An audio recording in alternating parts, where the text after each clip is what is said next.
What's going on, everyone? Welcome to the Locker Room Rant. I'm your host, John V. With me today is Nicholas Akladis. Say hi, Nick. How's it going? What's going on? Great to be back. Feels good. It feels good.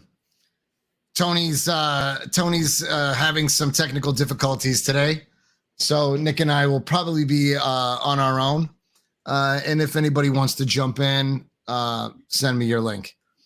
Anyway, what's going on, dude? Let's talk a little bit about the NBA Western Conference, Eastern Conference. I'm sorry, debacle. I mean, I don't know if I'd call it a debacle, but Are you kidding me right now? Did Boston look like they could handle business without Tatum? I mean, listen. I mean, Tatum got a little banged up. He hurt his ankle early on in that game. He played 26 seconds into the game. 26 seconds into the game, and he's completely irrelevant. He played through it, but wasn't necessarily effective. Listen, Jaylen Brown should have picked up the slack and, carried his team. This guy is facing a max contract. I think he'll still did that look like a player that deserves a max contract when you need to carry the team on your shoulders and be the guy who have 8 turnovers? I don't think anyone necessarily played well. Listen, They played well, but Jaylen Brown was supposed to carry the team. You didn't watch this game, did you? I don't think anyone played well. You didn't watch this game. Yeah, I watched the game. I don't think anyone on the team played well. Jason Tatum sure as hell didn't play well either. Okay. So, I mean, Jaylen Brown still had like 19 points. So, he didn't play terrible, but he didn't play up to the level he should. He didn't play up to the level that they needed him to play to win. That's for darn sure. But yeah, the whole team didn't play well. Listen, I think they scored like 90 points. I think they scored, what was the final score? They scored 84 points. I mean, that's pitiful for a team to score. You're not going to win scoring 84 points. So I mean, that's it.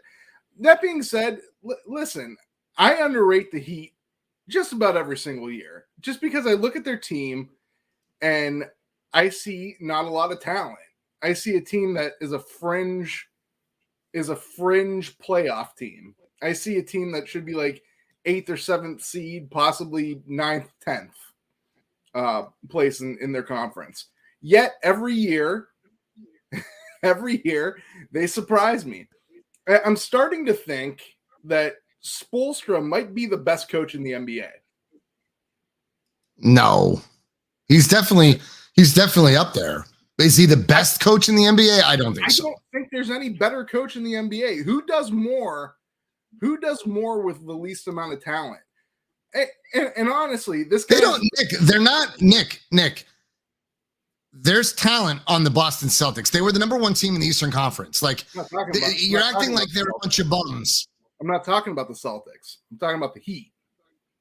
Oh, I'm sorry. The Heat, I mean. Yeah, the Heat. They're not a bunch of bums, bro.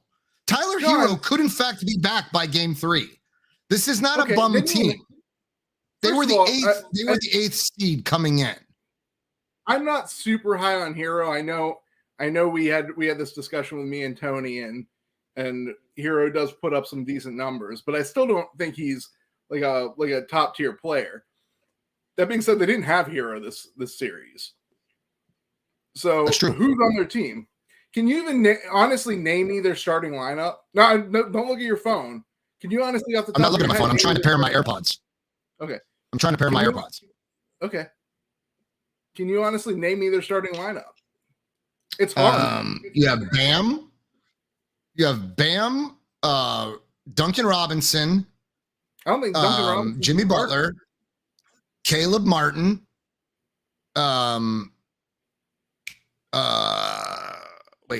Duncan Robinson. I don't think Duncan Robinson's a Bam, starter. Jimmy Butler.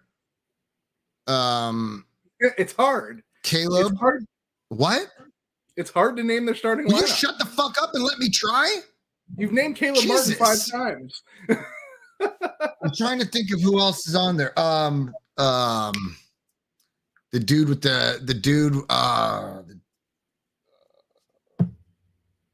Russell? No. There's not even a No? Russell on their team. There might not be a Russell. Doesn't matter. They're not bums. They're not bums. They in fact made it to the finals, and it wasn't even easy. I mean, it wasn't even hard for them down the stretch there. Mhm. Right? It wasn't. Yeah, I mean, they're the representatives of the Eastern Conference, and deservedly so. They dispatch every single opponent with, I mean, I'm not going to say relative ease, but I mean, they were the team that was in command the entire time. Yeah, I mean, Boston won 3 in a row, but I mean, they kind of won a couple of at least one of those games on the skin of their teeth. That in Game 6, there was, I mean, if it wasn't for Derek White having a miraculous last half-second shot, they would have lost. They would have won in 6. The Heat would have won in 6. So, I mean, so let me ask you this: if you're a Boston Celtics fan, would you have rather them have gone out in Game 6, playing their hearts out, or that trash that we just saw in Game 7? I mean, I don't really think it matters. It matters to me. I'm asking you the question. In my opinion, I would have rather.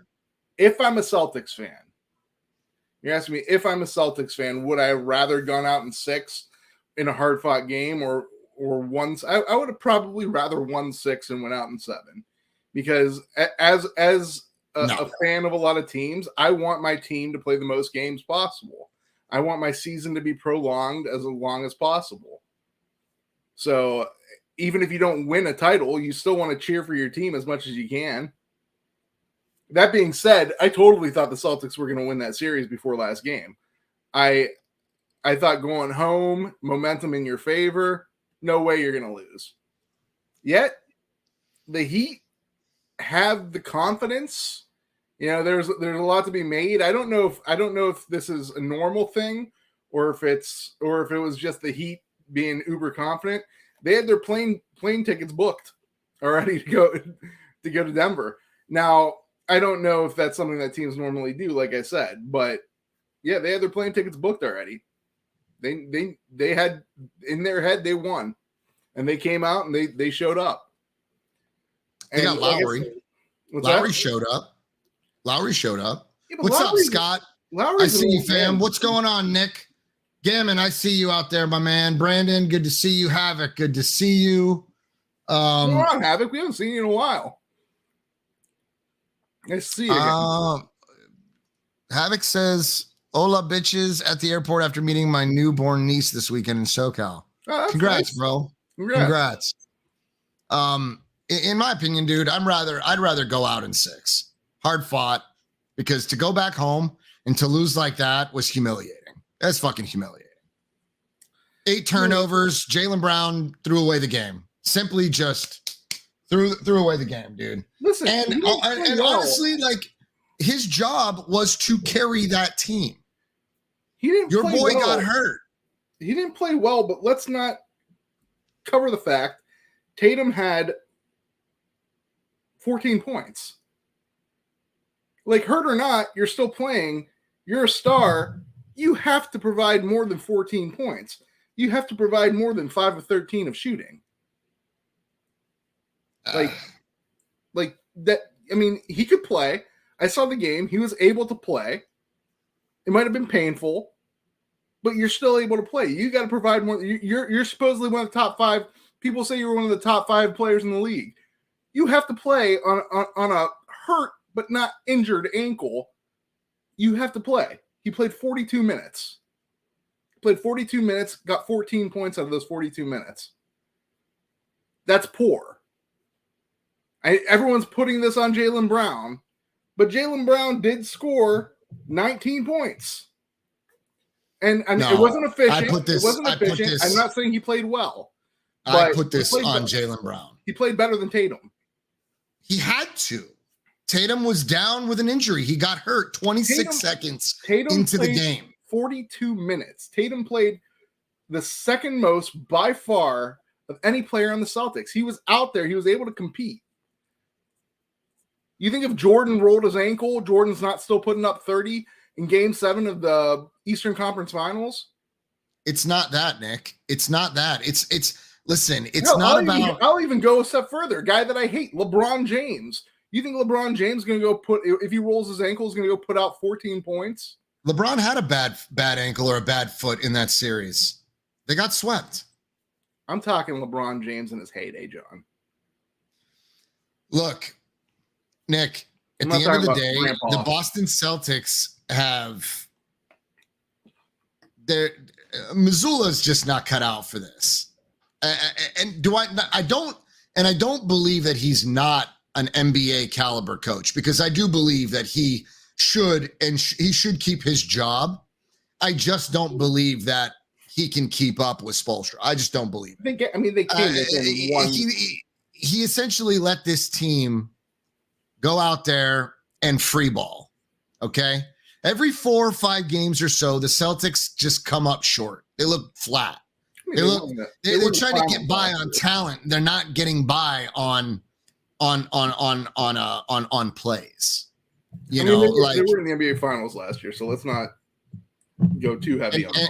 And they got embarrassed at home. That being said, they've performed poorly at home in big games. Fans were paying up to $27,000 a ticket to be at yesterday's Game 7, and it was piss poor.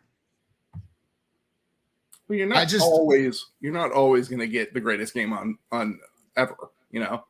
I don't care. This is an elimination game. You should be out there pouring your heart out. You should be dominating. I'm sure those guys tried. The shots just weren't falling. Now, I will tell you one thing I do have a problem with, and I think this is a big problem with Boston. I'm looking at the box score right now, and I did notice this as I was watching the game. Once again, you have Marcus Smart going 1 for 6. Now, granted, he wasn't the worst. One of 6 for 3.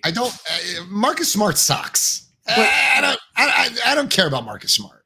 But it's something that bothers me with the Celtics, because Marcus Smart, yes, he will have the occasional game where he'll score a lot of points and be okay from 3, but that's not the usual thing. He's not a great shooter in general, and he's definitely not a great 3-point shooter.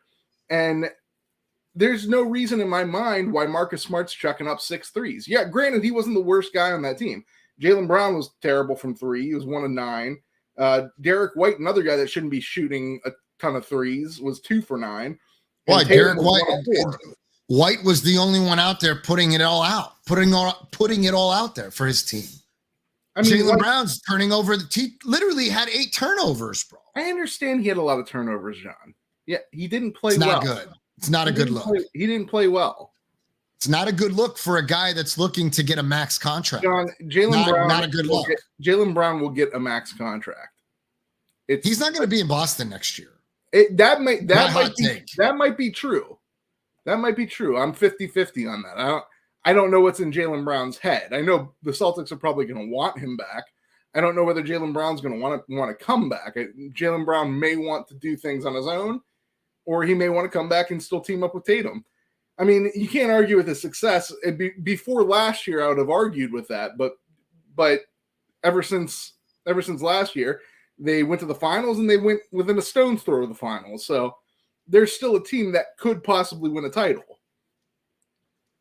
I'm just saying, I think Marcus Smart is Marcus Smart's a tough thing, because Marcus Smart, A, is expensive, B, he is a great defender. That's no lie. He's a great defender, but for whatever he brings you on the defensive end, he's a liability on the offensive end.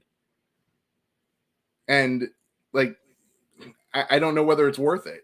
Derek White's also a good defender. Maybe you can cut ties with Smart and still have a good defender in Derek White. Maybe. And I think Derek Smart. White, I could see Smart staying in Boston. I just don't see. I don't see Jaylen Brown staying there. I just don't. Okay.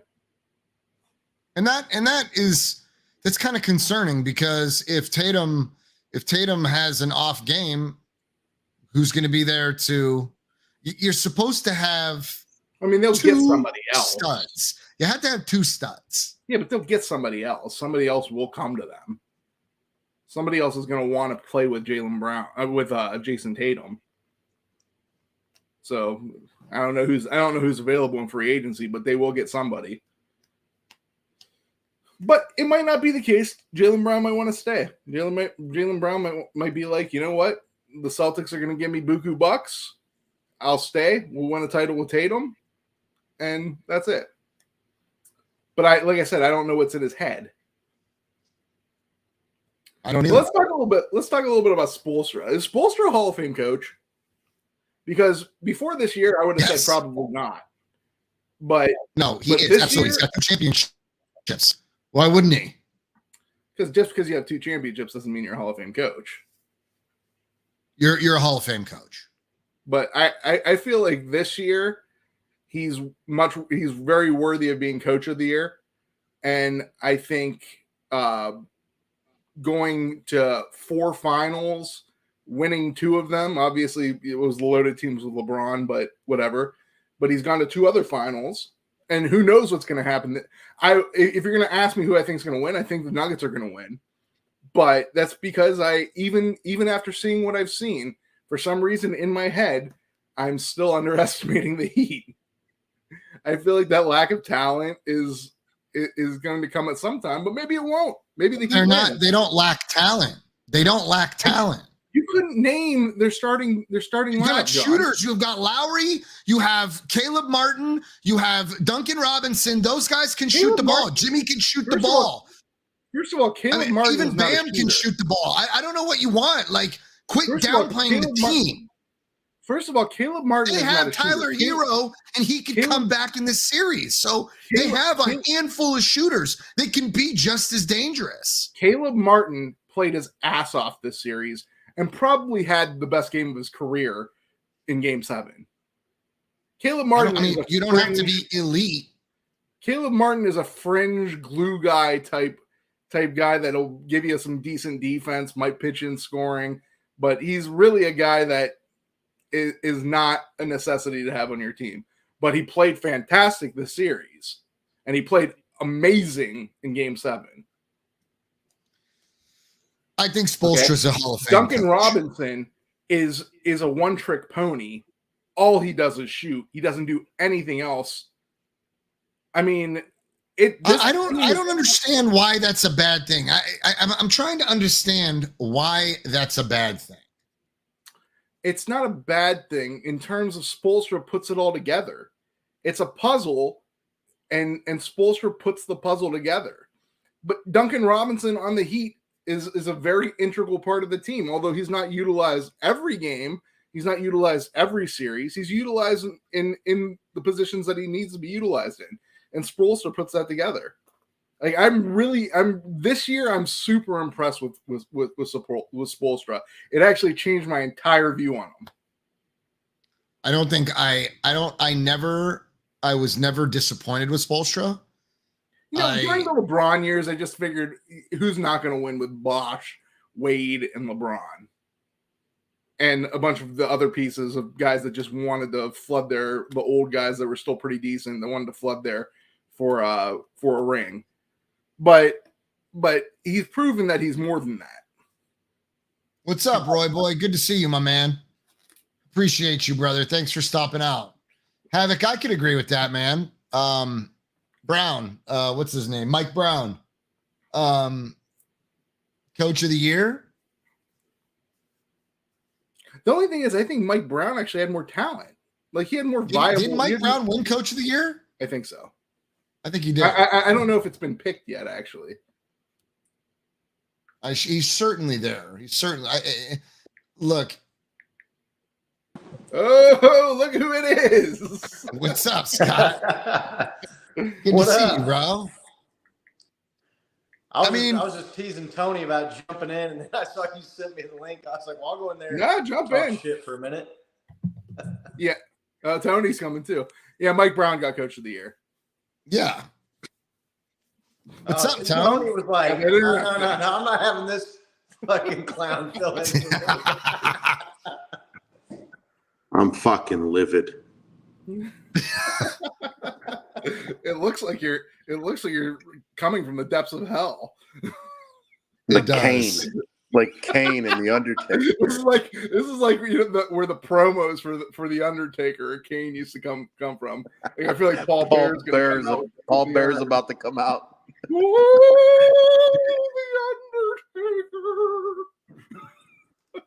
I mean, Tony, is there just a, like aluminum foil lying through your house right now, sticking out the window? I'm gonna lose it. I don't know. Did you tell Scott about my dream yet? By the way, no. But you know, while you're here, share this story with Scott. I'm just informing you, I hated this dream. I loved it. I thought this was the greatest dream there ever was. I don't find any amusement in this dream whatsoever. I love this dream. This dream was everything. Nick hated it. It was unbelievable. I called him and I'm. Did you read what I put in the text about my dream? He was like, yeah, so. I'm like, don't you think it was funny? He was like, not one bit. The Browns lost to the Chiefs in the playoffs again. Is that your dream, Tony? No, that'll be reality, I'm sure, pretty soon. So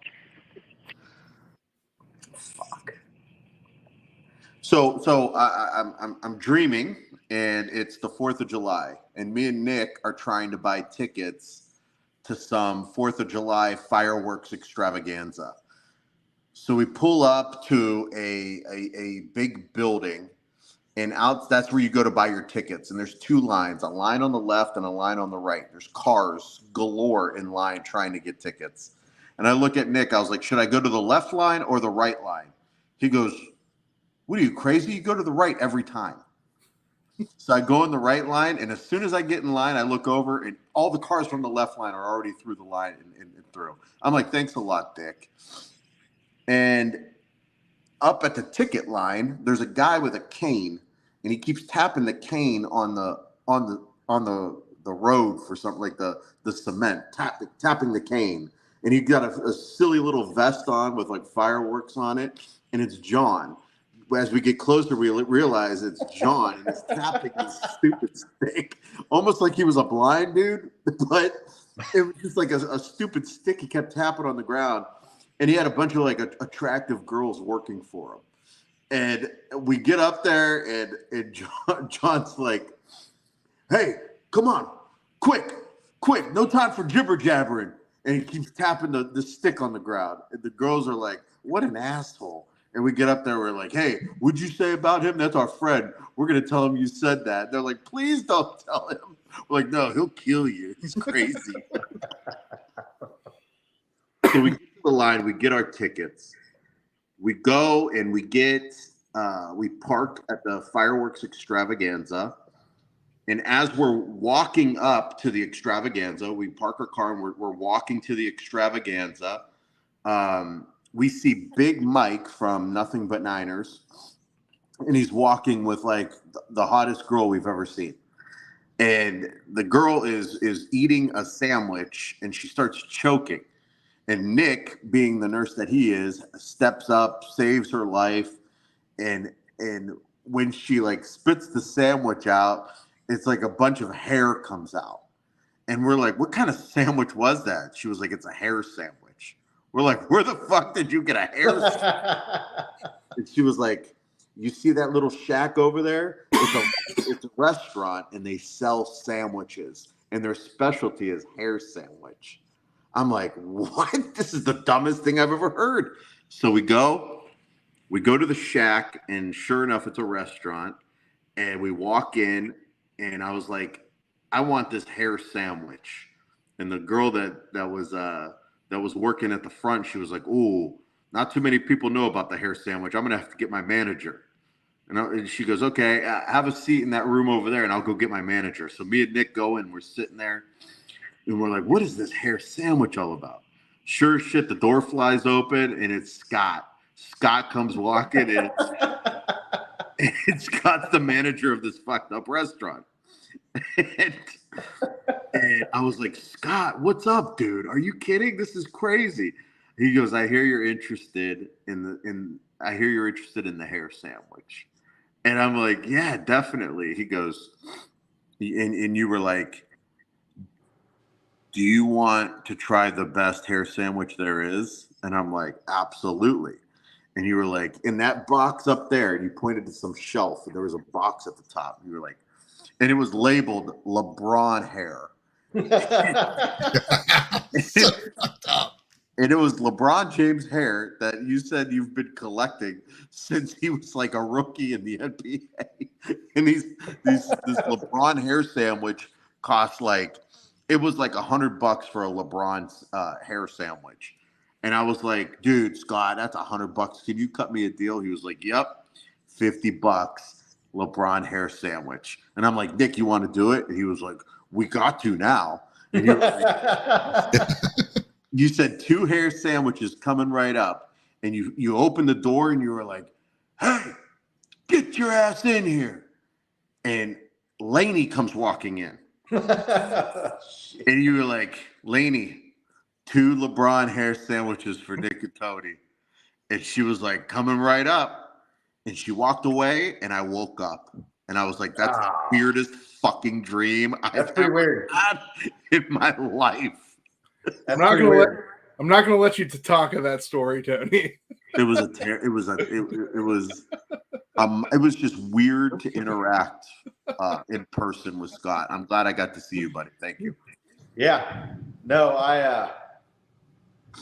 What a dream. I feel bad now that I haven't had a dream about you guys. They put me on the spot, man. Make me feel like a dick now. You just keep having fairy tale dreams about the Chiefs winning Super Bowls.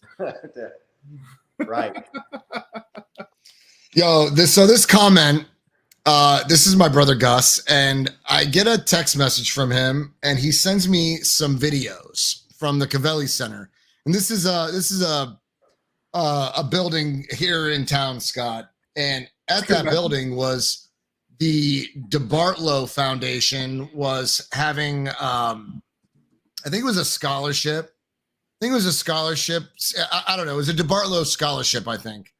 Nonetheless, wouldn't you know, there's video of Trey Lance, Brandon Ayuk, George Odom was there, McKivitz, John Lynch, and I think it was Bernie Kosar was actually there as well. Nonetheless, I am losing my mind. I'm like, I got to get down there. I told my brother, my brother's buddy's wife was bartending the event, right? So she took the video and sent it to my brother, and my brother forwarded it to me. I'm freaking out. I am freaking out. I am ready to drive to the Cavelli Center, get a hold of Trey Lance, get some autographs. She's like, I was messaging her on Facebook Messenger, and I was like, I got to come down there. And I'm telling my staff, I'm like, I got to go. I got to go down there. I got to go. They're like, they will shoot you. They will shoot you on site, John. You should not attend. You should not attend the event. You should not attend the event. Should have told me you're media personnel. It took everything in my being, Scott, not to go down there and try to get some autographs. I mean, you're the king of Ohio Niners fans. Why would they not let you in? You should have told. You should have told him like you were Breezy's representative. Because I probably have this 1,000-yard stare, this look about me. It's like excitement, but determination. They're probably like, this guy is probably a threat. So we should definitely shoot him on sight. If I would have knew about that, John, I probably could have got you tickets. I probably could have got you in. I don't want to hear that. I don't want to hear that now. Hindsight, I don't want to hear that now. I have a close relative, friend of the family that is actually really good friends with the owners of the 49ers. Right. No, that's like my buddy that when the Royals were in the World Series against the Mets in 2015, Game 1, Alex Gordon hit the tying home run in the 9th, and then the Royals ended up winning in extra innings. I get a call from my buddy like the next day or 2 days later. He's like, bro, why didn't you answer your phone the other night? I was like, what do you mean? He's like, dude, I had an extra ticket to Game 1 the other night. I called you. I texted you. Dude, missed call never showed up on my phone. Text message never came through. He's showing me on his phone where he called me and texted me. I'm like, Game 1 World Series. I'm like, are you fucking kidding me? Like my phone, you know how rare that is? Like a call and a text just never comes through. Yeah. I mean, that especially under those circumstances, that's I was like, Corey, why did you have to tell me, man? I would have rather not known. That's a lifetime opportunity. No, brutal. So, are we done with the NBA, or are we gonna talk about that? No, I want to hear. No, the NBA tonight's show is about the NBA. There's nothing else to discuss. Scott, give us your. I want to hear from you. What did you think of Game 7? What did you think of the Boston Heat series as a whole? And finish it off with whether or not you believe Spoelstra is a Hall of Fame coach. Well, the Heat were clearly the better team, even though Boston came back and tied it up. Like Nick said, there was some skin in their teeth in a couple of those games. If I'm a Boston fan, by the way, I would rather have just gotten swept than have my team claw back to get Game 7 at home and then just piss down your leg. Yes. And go home. You just gave your fans a bunch of false hope. But I thought the Heat were the better team. I thought they were going to win going in. Jokic is a freak, and that guy is unbelievable. And looking at the postseason now, I realize it's not a postseason award, but Embiid, my guy, my rock chalk Jayhawk, got the MVP. But Jokic, man, go figure, right? This will be a year he doesn't get the MVP, and then they actually go on and win the finals. Funny how that shit usually works out, isn't it?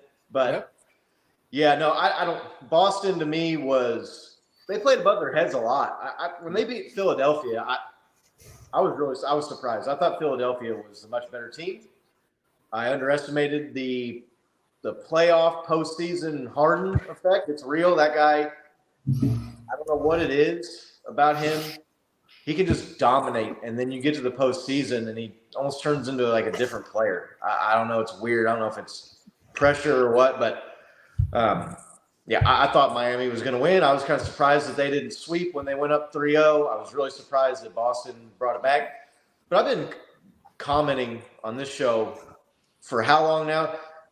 Tatum to me he's a good player, but he don't have it. You know what I'm saying? Like some guys have it, and he just does not have it. I'm the same way. I don't hate Jason Tatum, and a lot of people think I hate him. No, I don't hate him either. I just don't think he's as good as people say he is. Like, right.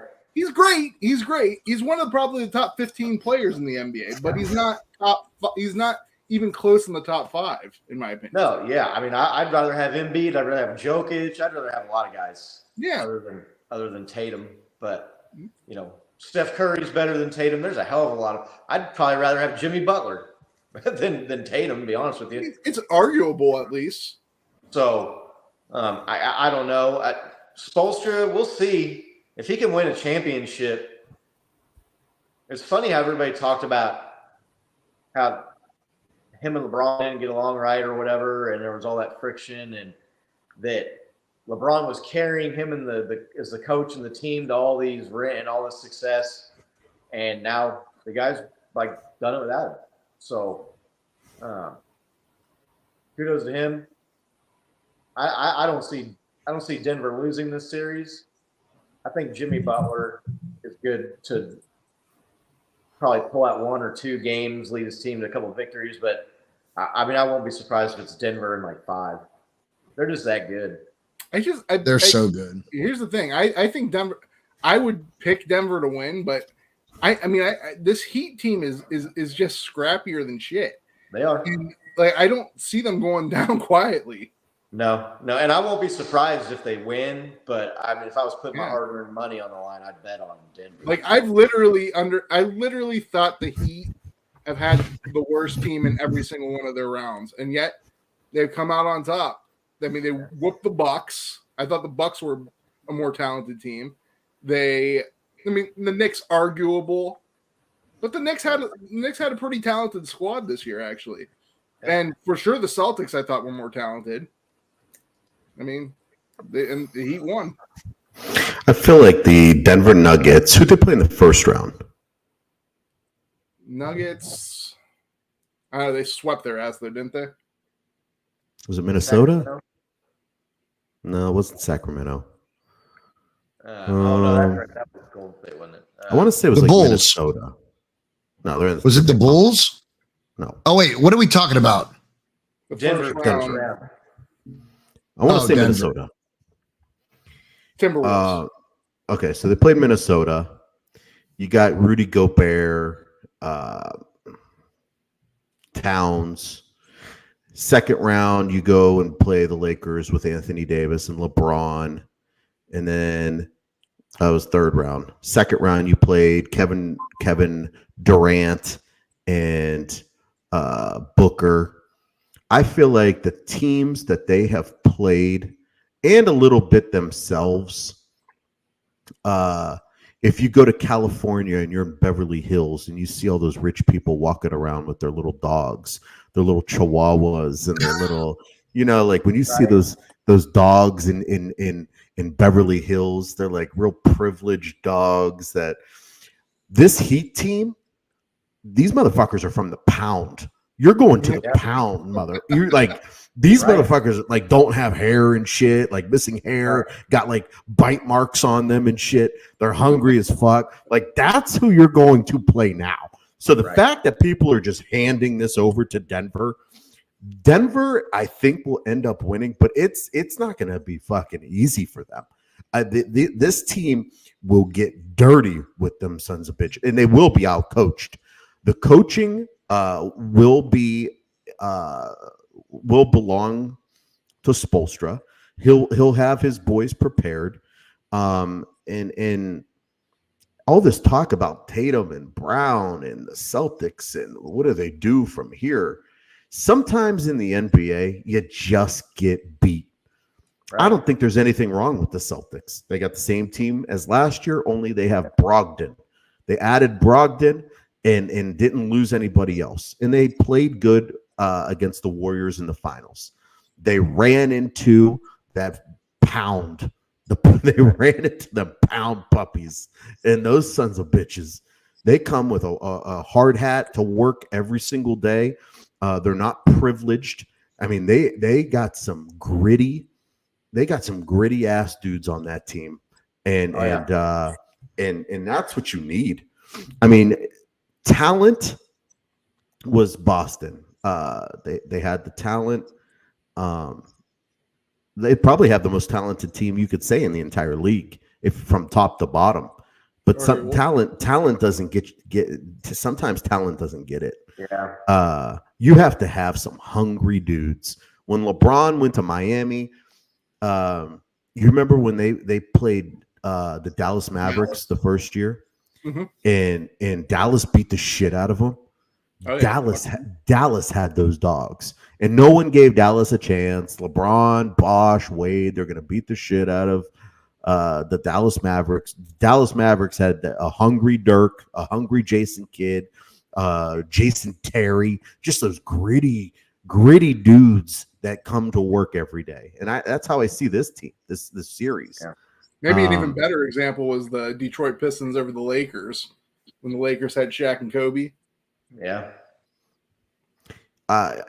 Those Detroit teams were stout. That Detroit team was stacked, dude. That Detroit team was stacked. It wasn't super. They were stacked. That's not like that's like the Miami Heat with a bunch of undrafted dudes. What are you talking about? They had that Pistons team. I'm trying to think back now. Rip Hamilton, Chauncey Billups, Tayshaun Prince. They had Ben Wallace, Rasheed Wallace. Right. They were stacked. They had all-stars team. That was a junkyard dog team. They had dogs on that team. You got to remember that Rip Hamilton was kind of like, Yeah. he wasn't necessarily thought of as great. Chauncey Billups was actually a cast-off. Tayshaun Prince, people didn't really think was that great. Rasheed Wallace was probably about the biggest name they had. And Ben Wallace was like, he was just a defender and rebounder. That's a hell of a team. Are you going to compare that to Gabe Vincent? Are you seriously? Are you going to compare that to Gabe Vincent? You can't even keep a straight face when I said that name. Dunk Robinson. You're going to compare the Duncan Robinson, dude. Listen. Miami has a guy named Highsmith. I have no clue what his first name is, and he plays a lot of minutes.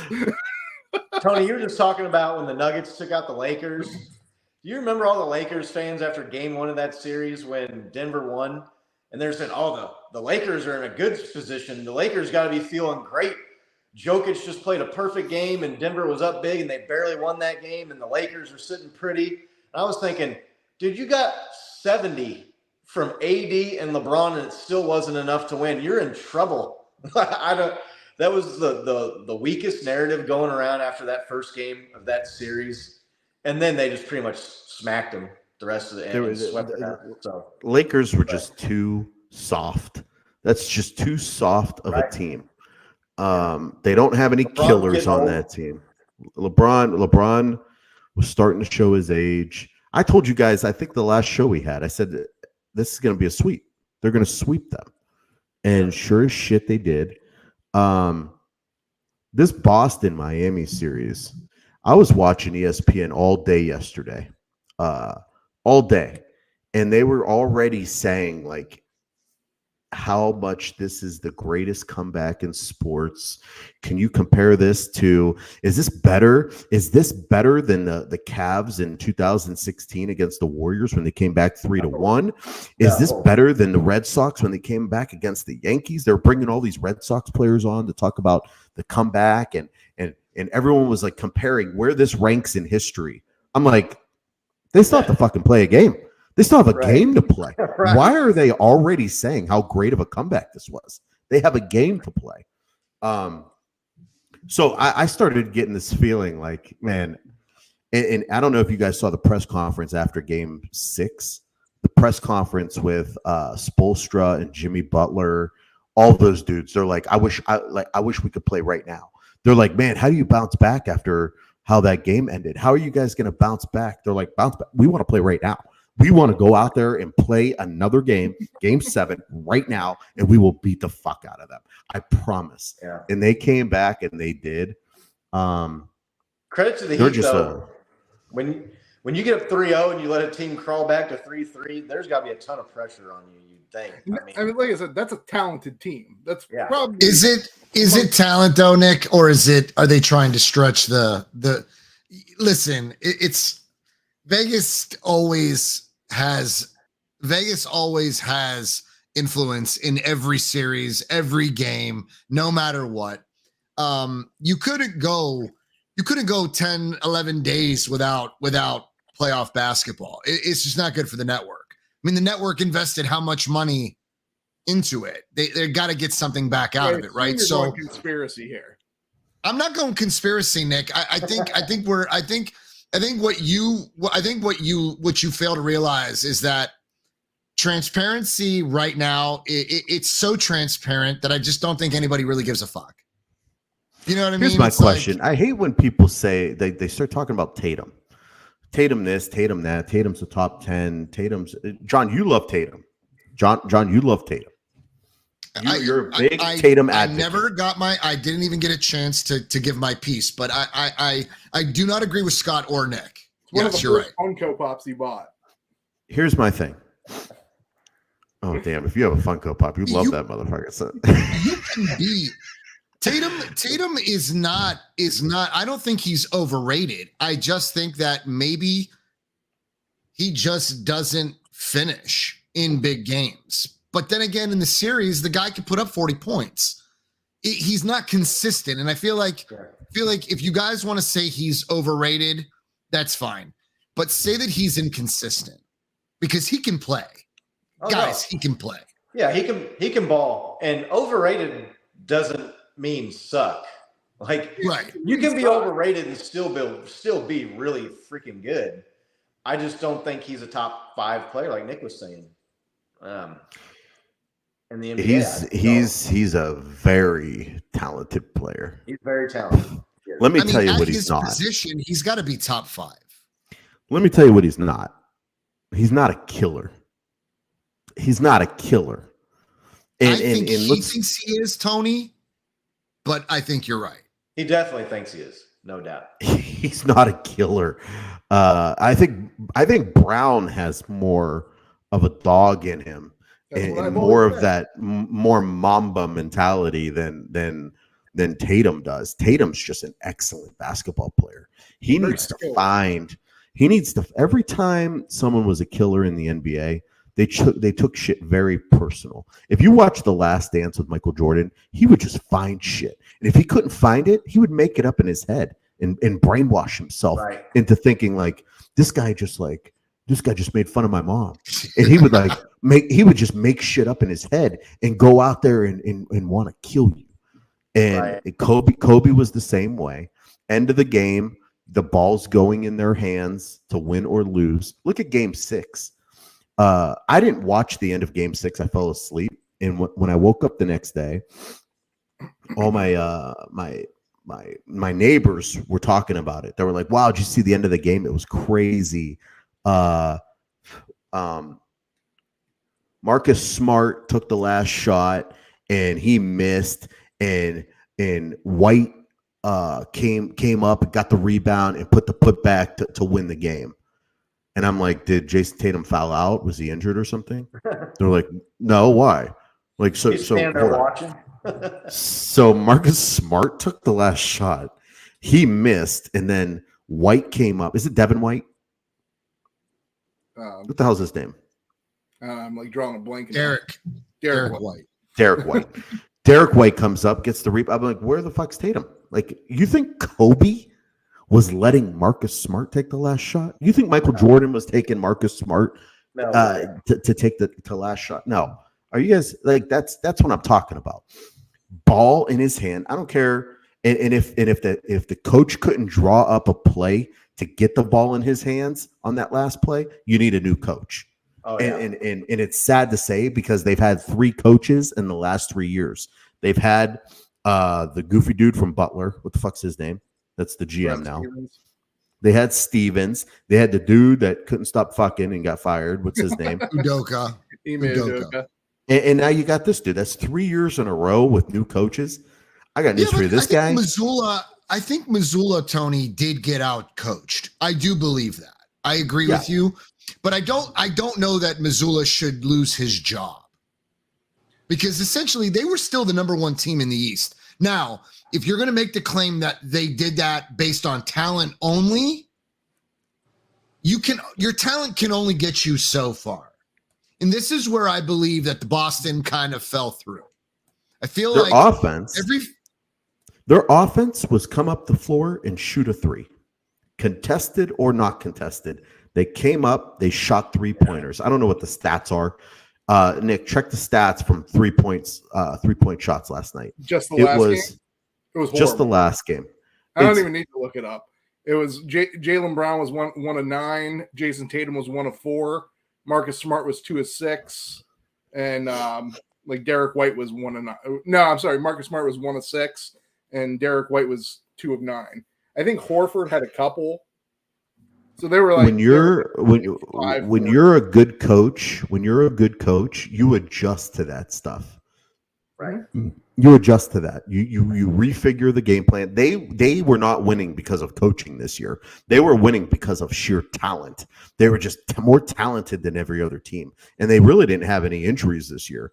They had Robert Williams that was out for a kind of an extended period of time. But Robert Williams isn't part of their core part of their team. You have Al Horford, Smart, Tatum and Brown, Derek White, Brogdon. Those 6 guys barely missed any time all year. And when you have that mixed with the talent, you're gonna be the number 1 seed. When you have that much talent, fuck coaching. If you had Nick coaching, they would have probably been the number 3, Coach of the year. number 3. I'm telling you, their talent was not enough to get them over the hump. Scott, would you agree? I mean, their talent, if you're going to try to ride your talent in a 7-game series, I don't know what happened to Miami and how they essentially broke down to let them come back and tie up the series. But the games wasn't one of those 3 games. Were 2 of them close? Right? George, I miss you, brother. Which 2, John? Game 6 was a tip in, right? Yeah. Right. Yeah. Game 5. Did they beat them by like 15 or better? Yeah, I think the first 2 are pretty sound victories. Right. Okay.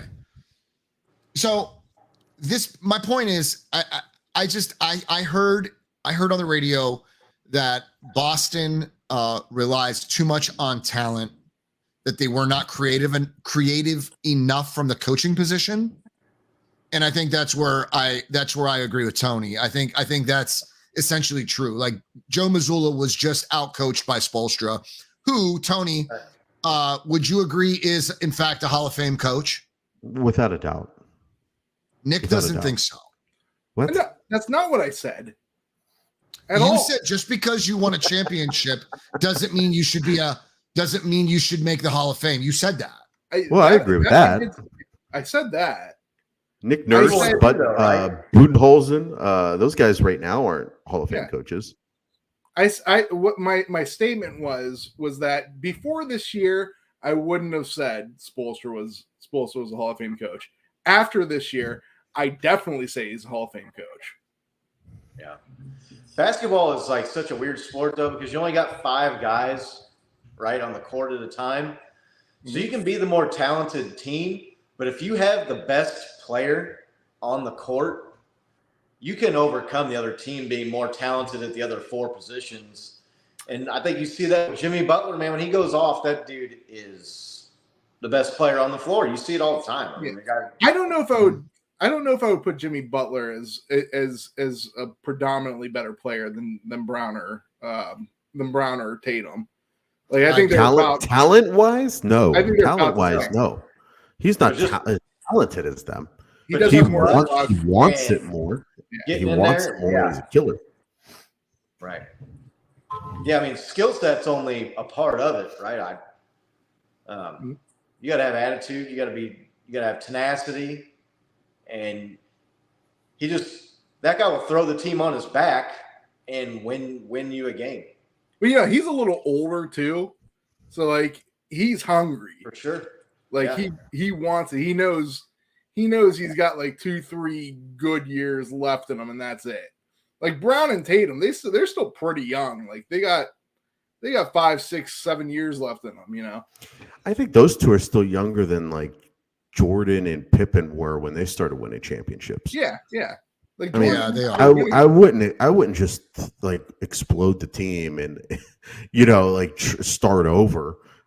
Trade Brown. Like you could still win with those 2. They just have to go through these learning experiences where you just get outmatched, out-hearted, and out-dogged by the other fucking team. That's it. And you're like talking about coaching. A lot of people are kind of bashing and critical of the Suns for getting rid of their coach. But how do you add KD to your team and get worse? Like, I didn't understand that. When you saw what happened when KD went to Golden State with Steph Curry and them guys, they crushed it and were winning rings, and he was winning finals MVPs. He goes to Phoenix, and they go home early in the playoffs. That was stunning to me.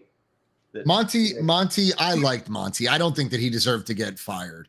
In my mind, I think Monty was a lot of the reason why I think Kevin Durant even went there. I think Kevin Durant went there because of Monty.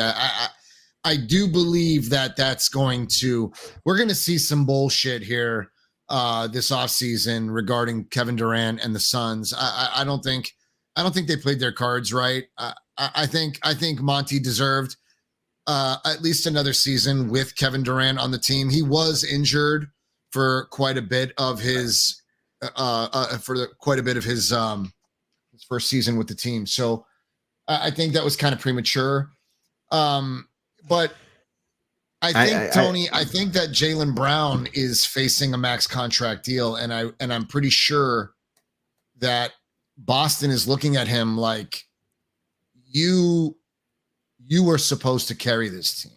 I don't think you turned the ball over 8 times. Nick, shut up. Let me finish. Okay. You turned the ball over 8 times. You did not step in and take that leadership role, because yes, Nick, Tatum did stay on the floor. He did. Yeah. But you can still influence the game, and you can still move the ball around and do things to the game. You shouldn't have to realize that Jaylen Brown's not pulling his weight, so you're going to have to drive. Like, Tatum shouldn't have had to have driven to the bucket or driven to the hole. He shouldn't have been playing in the paint as much as he was. He should have been able to rely on his other stud, the guy that they relied on as his number 2, to carry this team. I think that it's not really up to Jaylen Brown whether or not I think he's going to move on. I do believe he'll get a contract elsewhere. But here's my thing. If Jaylen Brown moves on, it's because Jaylen Brown wants to move on. It's not going to be because the Celtics don't want him. And like I said, I disagree with what you said absolutely 100%. Listen, could Jaylen Brown have played better? Yeah, he could have. Should he have played better? Yeah, he should have. Every star should play better if they have a subpar game. How many shots did he take, and what did he make? He shot the ball 23 times and he made 8. That's fucking terrible. Okay. Jason Tatum shot the ball 13 times and made 5. But that's better. That's better injured. That's better injured. He should have been facilitating. He should have been able to facilitate and not been relied on as a top scorer. Jason Tatum played 42 minutes, 1 less minute than Jaylen Brown. He was on the court. He was running. He was jumping. Yes, he might have been a little banged up. That ankle might have been bothering him. It's Game 7 of the Eastern Conference Finals. There have been players that have been hurt that have came in, nutted through it. And the fucking offense ran through Jaylen Brown.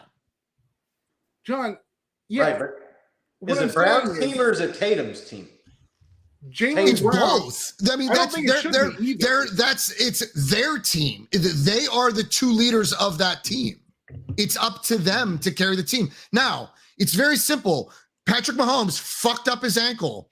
Could he still rely on Kelsey to be there? Yes. Did Kelsey just up and fucking disappear because Patrick couldn't run around, even though he still did? No, but what did Patrick do? Patrick stayed in the game and played excellently. And scrambled for 32 yards on the game-winning drive at the end on a bad angle. But Kelsey didn't disappear. No, he was still there for his guy. Right. But I feel like Jaylen Brown was not Kelsey in that moment. I feel like Jaylen Brown just kind of fucking faded off. Right, but in football, the moment was too big. In football, you got 11 guys on the field. Does anybody consider Brown a top 5 player in the NBA? No. Nick does. Nick fucking loves the guy. I love Jaylen Brown, but I consider him a top 15. I just consider Jason Tatum around that too. Right. And I have you on this channel talking up Jaylen Brown, and you even made claim that this should be his team over Tatum. I think it should. So you said that you believe that Jaylen Brown was better than Jason Tatum. Yes, I do. Me personally, but I believe they're close. I believe that if you're going to put them on an echelon, they're in the same echelon of player. I just think Jaylen Brown is the dog of that team. Right. I agree with that. I think great players are dogs. They have it in them to win. I don't think Tatum has that type of mentality. I think Tatum is a very skilled player, but when you're talking about, and Tatum can drop 40 and 50. He's capable of that. But I think when you're talking about a person consistently going and doing it in an efficient manner and scoring a lot of points, I think that's Jaylen Brown. Right. Like, But Tatum outside does a lot of other stuff. He's asked to do more stuff in the position that he plays. Like, he'll get more rebounds, obviously, because he plays the post a lot. He'll get more assists, obviously, because the ball goes through him more. But in terms of actually just being a pure, I'm gonna go score 25 a night on you. That's more Jaylen Brown. Right. But outside of Nick, most people wouldn't consider Brown better than Tatum. And most people would consider Tatum one of the best players in the league, if not a top 5 player, which a lot of people do. And there's people that even consider him in the MVP discussion, which I think is very overrated. But so when you're supposedly the man and you're the best player on the team and the team comes up short, you're taking it's like you're the hero, you're the GOAT, right? I mean, that's kind of the way it goes. I believe that Tatum is a top 5 player at his position. And I do believe that if you were giving an MVP for your conference, I think that he would take it hands down. There's nobody closer. But to say that he was an MVP candidate for the entire league, there's no way. Not over Nikola Jokic. Not over Jokic. Put him up there though. Not over Curry. A big part of that is he plays in Boston was a big part of that because anybody who plays in Boston in any sport is overrated. Yeah. I think going back to what you said about Monty Williams being fired, my mind always goes back to Mark Jackson when he was with the Warriors. Mark Jackson was coaching the Warriors, and Mark Jackson took them to the playoffs. I think the next year he took them to the next round of the playoffs. And I'm like, man, this young team, this young Warriors team, they're going to win a championship. These guys are unbelievable. Their trajectory and how young they are, they're going to win championships.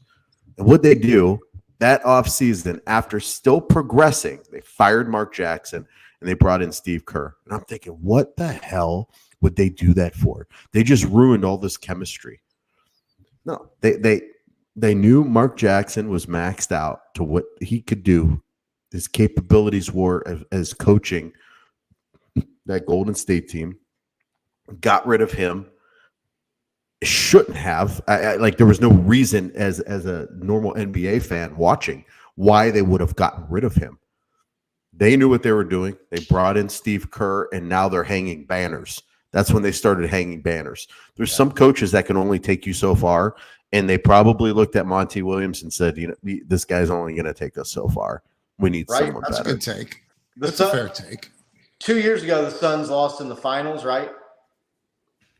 Yeah. And then last year they lost in the conference finals, right? Yep. And then this year they didn't make it to the conference. So they've stepped back the last 2 years. You gave them KD, who I consider a top 5, 6 player in the NBA. Guy's unbelievable.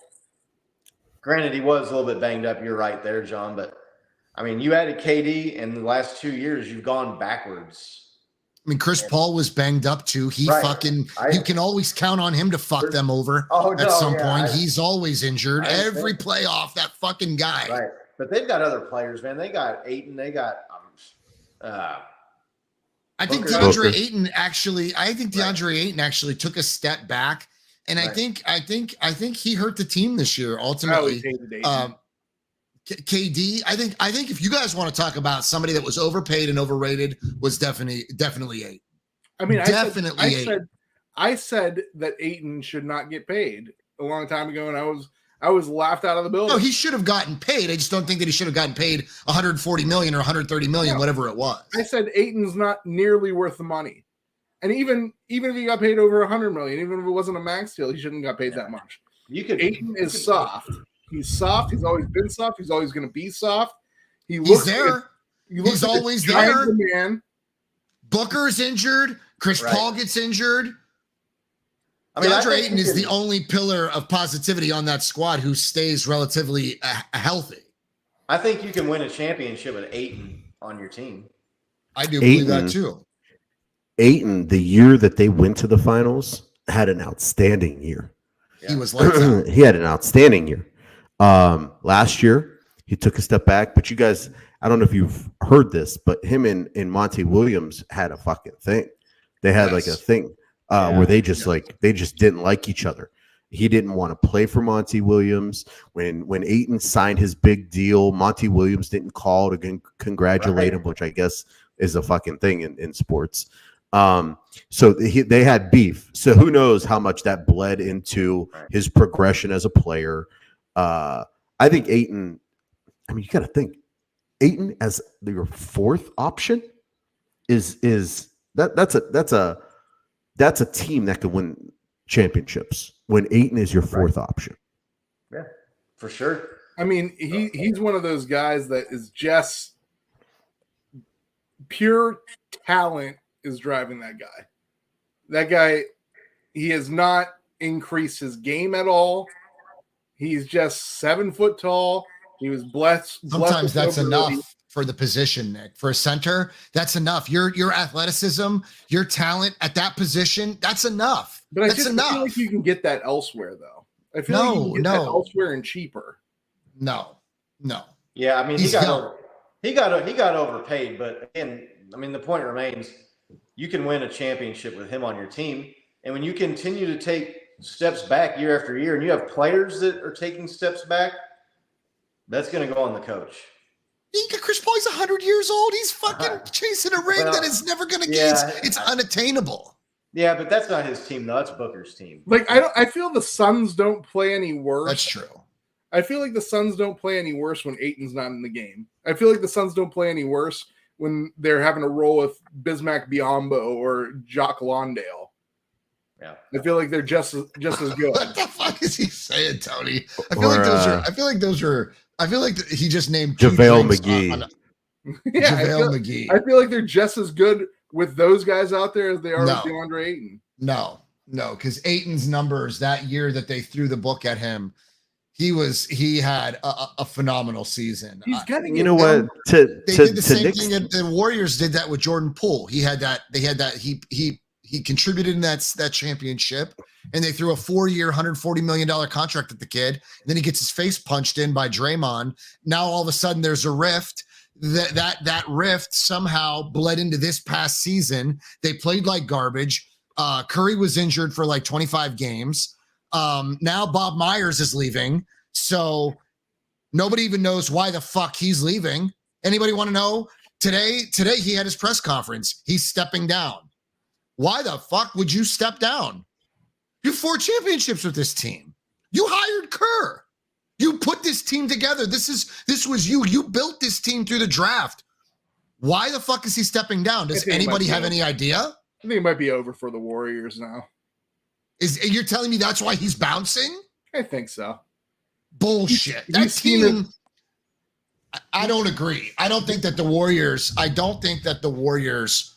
are not going to be a contender. I think you need to I think you need to move off Draymond because he's a fucking pain in your ass. He's cost you championships once in 2016. He cost you this season in the playoffs versus the Lakers.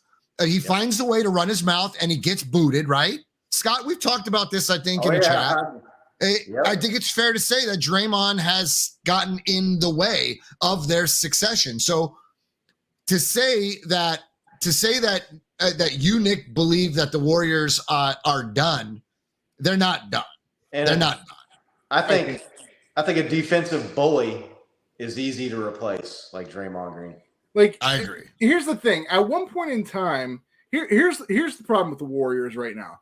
At one point in time, when they were in their heyday, Draymond Green, I always said he was overrated. Everyone would call him a big part of the big three. I never believed he was a big three type guy, but he played his role. He was one of the best defensive players in the league. He was one of the best defensive players in the league on a team that lacked defense. Okay. He's not that guy anymore. He's not one of the best defensive players in the league. And offensively, he's never been great. No. And he's not better now. Klay Thompson is just not himself. And that's a huge part because Klay Thompson was so integral. He's a unique player who doesn't need the ball to be effective. Okay, when he gets the ball, he's efficient, but he's not that guy anymore. He's just not. Right. He could give you flashes of it, and that's it.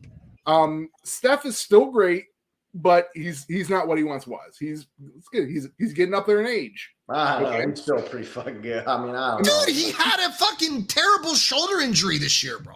Yeah. Listen, Nick. We're not talking about Nick, 28-year-old, Nick, 29-year-old Steph Curry.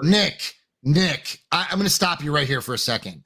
It is a fact that the Jordan Poole and Draymond Green controversy cost this team. It was disruptive. It was disruptive. I mean, it's a fact. It's out there. You can find it. Draymond on his podcast admitted to it. Listen, Jordan Poole's a fine player. He's a fine player. He's not a player. Get Poole the fuck off this team. He's not. He never should have moved off of. Who's gonna demand? Who's the kid they drafted and moved off of? Oh. Fuck, Brandon. Wiseman. If you're still here, Wiseman. Should have fucking moved off. Just move Poole. Jordan Poole doesn't need to be here. He doesn't need to be here. Jordan Poole's fine, but he's not a guy that you're gonna. He's not a guy that you're gonna. You just can't find anybody to pick up that 4-year contract because now they saw that he fucking fizzled out. No one's gonna take him on this 4 years that they have left. That's a fucking mess. And in Steph Curry's defense, I mean, and Golden State for that matter, it's hard to win the championship every year, man. Yeah, it is. It is hard, but they're not. They're going to compete again. You'll see. They're getting older. They are. Like time is catching up. Eventually, you can't do it forever. No, it's Clay.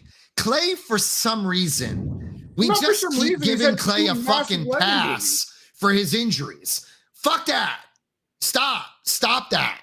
Yeah. Put the kid, get the kid and fucking tell him, look, dude, get your shit together or you're going to get the fuck out. We're going to move off of you. I mean, pull it together. He came back. Pull it together. And won a ring last year, but yeah. He had 2 massive leg injuries. Like one of those leg injuries can ruin your career, let alone 2. Like he's playing okay. He's just not the same guy. Nick, I'm not Nick. ACLs, they're not, that's not an injury that I just like grab my fucking hair and I just like, oh my God, what's going to happen? Like it's 2023. These fucking things, they're overcoming ACLs. I don't buy it. I think that Klay Thompson's problem is up here.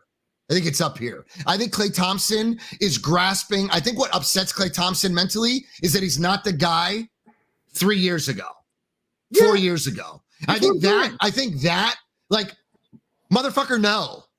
Adapt and overcome. You are Klay Thompson in 2023. You're however fucking years old you are this year. 33. You're going to be 1 year older next year. Get your shit together and compete. Because Klay can be that guy. I've seen Klay have his games. I've seen him. He's as inconsistent as Jason Tatum and Jaylen Brown. This team, the Warriors, which I don't know how the fuck we got on here, but we'll stick with it for a second. This Warriors team, news. This Warriors team needs to surround Steph and Klay with some young, energetic studs. And they did that a few years ago with Wiggins. Wiggins came to town. Wiggins was hungry for a championship. Then Wiggins won one, and he kind of lost a little dog in him last year after winning a championship. He was out 4 months with some fucking personal shit. Right. Hey, let me tell you this. If you're out with some personal shit, I got news for you. If you're out with personal shit, you're not a fucking dog anymore. No. Okay? If you're out with personal shit, there's nothing. Can you imagine? Do you know what the fuck Allen Iverson went through when he did that practice? You're talking about practice? That stupid thing when he did that? He lost his best friend that he grew up with the day before. And he missed one practice, not 4 fucking months. And that was his best friend. What the fuck is Andrew Wiggins going through that he had to miss 4 fucking months? I'm sorry. If I see someone's out for personal reasons in any sport, and it's more than missing, like in the NFL, we'll say 1 week, 2 weeks at most. If you're staying out for 4 fucking months for personal reasons, Yeah, what the fuck is what's so bad in your motherfucking life when you're a multi-hundred $200 million in the bank and you got to be out? Come sit in my motherfucking shoes, motherfucker, and see how long you're out. Right. Security guard comes up to you and be like, Mr. Cardarelli, I have to take some time off. I got personal issues. You go, okay, how much? 4 months. You're fired. Bye-bye. Yeah, that's what I was about to say. I mean, if I missed 4 months of my job, even if I was in the hospital, I might still not have a job, man. I don't know. John, your new dishwasher comes up to you and says he needs 4 months off. You might fight him. No, I think that there are circumstances in a man's life, hypothetically speaking, that could potentially put you out for 4 months. Sure, I'll give you a year, 2 years. I mean, what do you want? I hate to put those things in the universe, but like children, illness, like there are things that could put a man out. There are things. This is still a game, right? I mean, you're making millions of dollars, but at the end of the day, there are still some things. Go watch the documentary. Go watch the documentary they did on Jrue Holiday for the Milwaukee Bucks and his kid, the situation with his kid and the foundation that he set up with his kid. And that dude didn't miss a game. And that's probably the worst scenario you could be in. And Draymond's out for 4 months with personal reasons. Get the fuck out of here. Yeah, get out of here. Brett Favre's dad died, and that week on Sunday Night Football, he threw for like 5 touchdowns or some shit. You know what I mean? Like I saw that. That's rough. 4 months. Why did I see something? Why did I see something come across the screen yesterday that said the Raiders have some type of clause in Jimmy's contract where they could just release him at any time? It's incredible. The stupid clause that Jimmy's agent. It has another to be Jimmy related thing. He went out and got a surgery right before OTAs and just fucking did the same thing to them as he did to us with his shoulder. So theoretically, and this is physical. This is what came to my mind immediately. Somehow he's going to be up on the 49ers again this year. A lot of people said that. I mean, if he couldn't pass the physical in Vegas, why the fuck would he pass the physical in San Francisco? Hey, because they kind of need him. They kind of need him now. Fucking hate each other. They're never. Listen. They fucking hate each other. Jimmy and Kyle hate each other. It's never gonna fucking happen again. If Fails his physical, gets cut from the Raiders. Darnold's What's up, not Brian? working Good to out. see you, Trey's fam. not working out. Purdy's not ready. Bring in Jimmy. Bring back Jimmy. Why? I mean, if you can't pass the physical, Nick, somewhere, why the fuck would you come here and pass the physical? It doesn't make any sense. It's just fun for you to throw shit at the wall and see if it sticks. Hey, Jimmy, as we were sitting here, plays another down for the 49ers, I'll do the gritty on this show in my birthday suit. Okay, that ain't happening, man. Like, Scott, you would have said the same thing last year. If you would have said the same exact thing last year, this time of year, you really would have. He said goodbye. He said goodbye to everybody. You would have said the same thing the same time last year. They said Trey will be our quarterback. Scott, if Jimmy somehow on some fucked up planet in some other dimension ends up a Niner again and you're doing the gritty in your birthday dance, I will throw money at you. I will fly to your house and I will throw ones at you while you're doing the gritty. I may be blindfolded, but I will be throwing money at you. No, but we for real, at some point this season, we need to catch a game together. Whether I come out there for a Browns game or you guys get out here for this Bills-Chiefs game or something.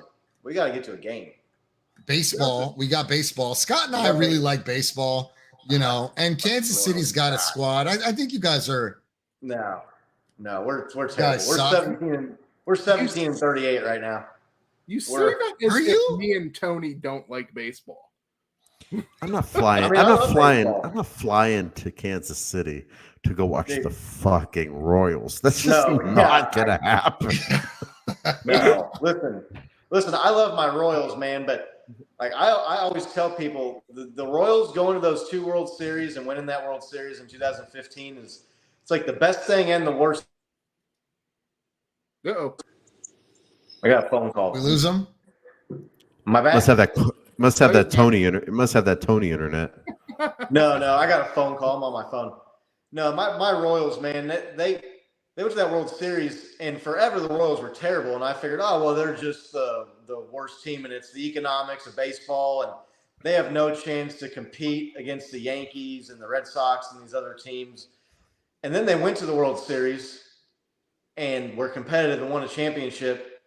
And now when they suck, I just can't – I can barely watch them if I watch them at all. It just pisses me off too fucking much now to watch them be the worst team in baseball. I mean – Got a little taste of victory, huh? yeah, I mean, somehow the A's are worse than we are this year. I don't know how. But they kicked our ass in a 3-game series a few weeks ago, so their schedule might be a little bit tougher than ours, but It's gonna really suck. It's gonna really suck for you, Scott, when the Browns take over the AFC this year. I had a neighbor when I lived in an apartment complex. There's nothing even to say to that. Just shut up, Nick. I had a neighbor when I lived in an apartment complex here in Columbus. Very high functioning autistic kid. His name was John, and he was kind of an asshole. I remember he would like ask me and my wife to like hang out with him, and we just didn't hang out. We hated hanging out. And one time, did I tell you about this, Nick? Christina was carrying in. He asked us to hang out one night, and we made up some excuse. And Christina was walking in with a bag of Kentucky Fried Chicken. And as she was walking in, he was like, "Oh, hi, Christina." And the bag ripped, and the food fell everywhere. And he was like, "Seems as though you get what you deserve," and like walked inside like a big asshole. Damn. So I remember it was he was fucking awesome. He was great, but I hated him. The night the Kansas City Royals won the World Series, he was a huge Kansas City fan. He had flags and shit, always wore shirts every single day of a Kansas City Royals. And the day they won the championship, he asked us earlier, "Hey, the Royals could do it tonight. You and Christina want to come over and watch the game?" We're like, "No, we have to work early, and the games are pretty late, John. You know, we're gonna go to bed early." He was like, "Oh, okay, well, maybe next time." And we're like, "Yeah, maybe next time, buddy." And when they won that night, I swear he went up to his vents and started blowing this air horn when they won the World Series, and I wanted to fucking murder him. yeah, no, good old Royals, man. That was a good time. That was a good 2.5-year stretch that they had where like the year before they went to the World Series, they lost in Game 7 to Madison Bumgarner and the Giants, but they won like a record 9 straight playoff games in the postseason, but it was over as quick as it started. It seemed like, and now they're just back to being one of the worst teams in baseball somehow. It's pretty amazing turnaround. What's that? It was a really quick turnaround. They went from really shitty to like awesome for 2 years, and then really shitty, and then plummeted. Right. Like, they were 81-81 the year after the World Series, so they were mediocre for one season. But yeah, I don't know. Yep. Probably a good way to lose viewers talking about the Kansas City Royals. I actually have to go, guys, so I will see you later. Got to go into work. So. Oh, now the fun can really start. Now the show can get good. Lucky them. Yeah. He's probably fucking an hour late.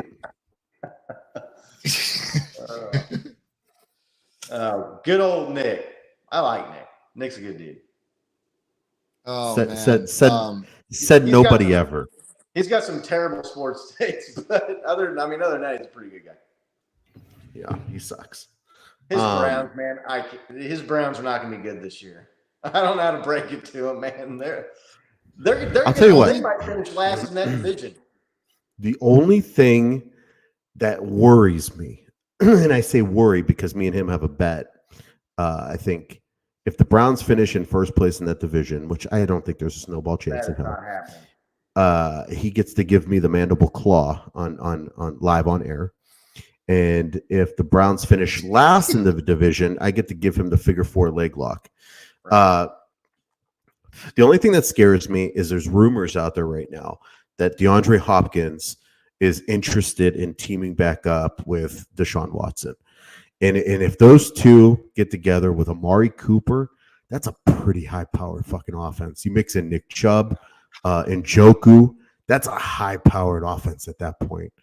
There's no way he wants to play for fucking Stefanski. Stefanski sucks.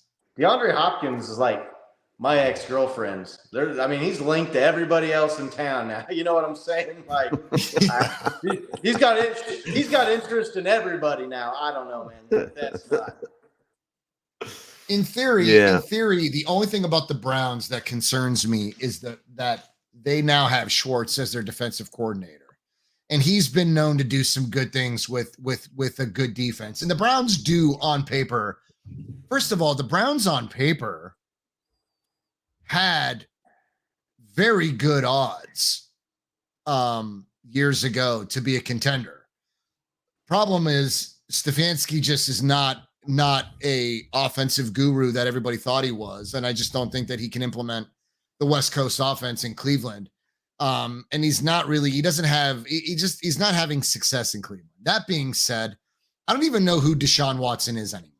No. I really don't know if he is going to be the stud he once was, if he's had setbacks, who even knows if he's going to be a third of what he was, right? Yeah. But the Browns defense is pretty fucking stout, and they have a very sound coordinator. So I do give them that. They have a You guys interested in this American Gladiators documentary that's coming out? This 30 for 30 American Gladiators. You used to watch that show? You used to watch that when you were young? Oh yeah. I always wanted to shoot those tennis balls at everybody. I know. That was the best. You know what I'm talking about? Do you remember that, Scott? Yeah. When the dude would be up there and they would shoot and these guys would run behind barriers and whatnot and try not to get hit.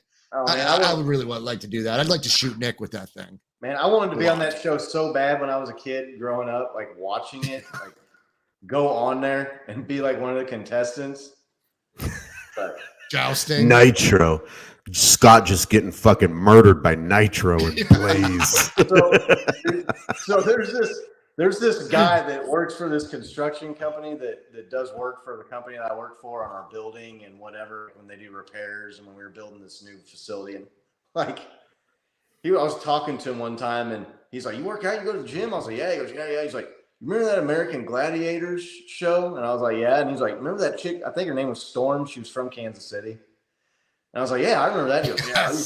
He's like, "Yeah, I used to work out with her at the gym, and yeah, I banged her a couple times." And I was like, "Wait a minute." No, you did not. No.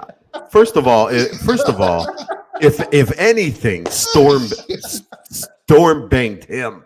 If anything, I was like, "Okay, cool, man. Like, I don't believe you, but oh man, that's fine." That was a fucking great show, though.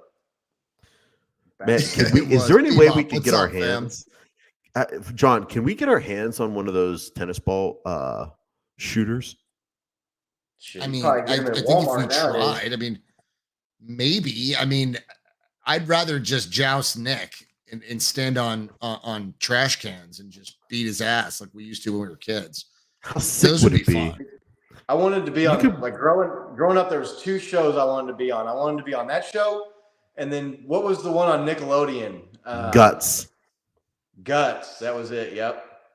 Yeah. Guts was sick. Remember? Or no, it was Double Dare. Double Dare is where you got slime. Oh, right? Double Dare. Yeah. I wanted to be on Double Dare, and I wanted to be on American Gladiators. Guts was like a kid's version of American Gladiators. And at the end, you had to climb this mountain. It was called the Aggro Crag. And if you won, you got a piece of the Aggro Crag. And I just remember, like, man, you know how much pussy people probably got when they Hey, girl. You probably got some. What's up, girl? You want to come back to my place? I'll show you that Aggro Crag. Man, that'd be so sick. What a pickup line that would be. Some girls like, is that the Aggro Crag? You're like, oh yeah. That's right, girl. God. It's a paperweight. You're 30, unemployed. Like, oh my God. Bebop said my cousin acted with Mary Kate and Ashley in their movies. That's pretty incredible. Nice. That's pretty awesome, Bebop. Is there any way you could get us, Bebop, if you have any connections with getting us a piece of the Aggro Crag? Because I feel like you could still get mad. Buy that shit on eBay now for like $5 or something. I want to buy a piece of the Aggro Crag and just have it behind me in our setup here.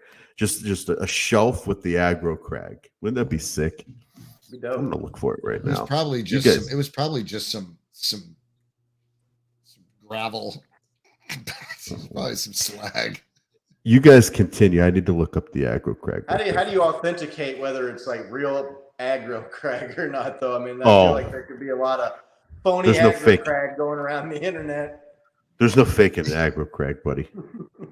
Why? They're doing a 30 for 30 on American Gladiators? I didn't know that. Yes. We're probably going to find out some shit about those guys. First of all, the fact that they for sure all did steroids, right? Yes. No doubt. Oh, yeah, no doubt about requirement. Oh, wow. Yeah, there's ones that light up. Yeah. Yeah, this is a real thing, guys. Yeah, these are sick. Tony found his childhood. Tony watched Guts like it was probably going out of style. $235. It's pretty steep. That's pretty steep for the Aggro Crag. Really? I feel like you could probably haggle that price down a little bit. Yeah. I mean, what else you guys want to get into? That want it, or is it? So just so you guys know, I don't know. That was just on Etsy. It's probably someone made one. So every year I buy 2 shirts. Okay. 2 shirts from the NFL. And I shit you not, for like the last 6 years, at least one of the teams that I purchased that year makes it to the Super Bowl. Not saying they win the Super Bowl. They just make it to the Super Bowl. Some have won, some have lost, but I buy 2 shirts, and in somehow, some way, one of those 2 teams makes it to the Super Bowl. We're talking jerseys or shirts? Shirts, whether it's a sweatshirt, t-shirt, jersey, anything like that. I made my 2 purchases this year, and I think this is where the streak finally ends. I had a Jacksonville Jaguars shirt and an Atlanta Falcons shirt. There's no way one of those teams makes it to the Super Bowl this year, right?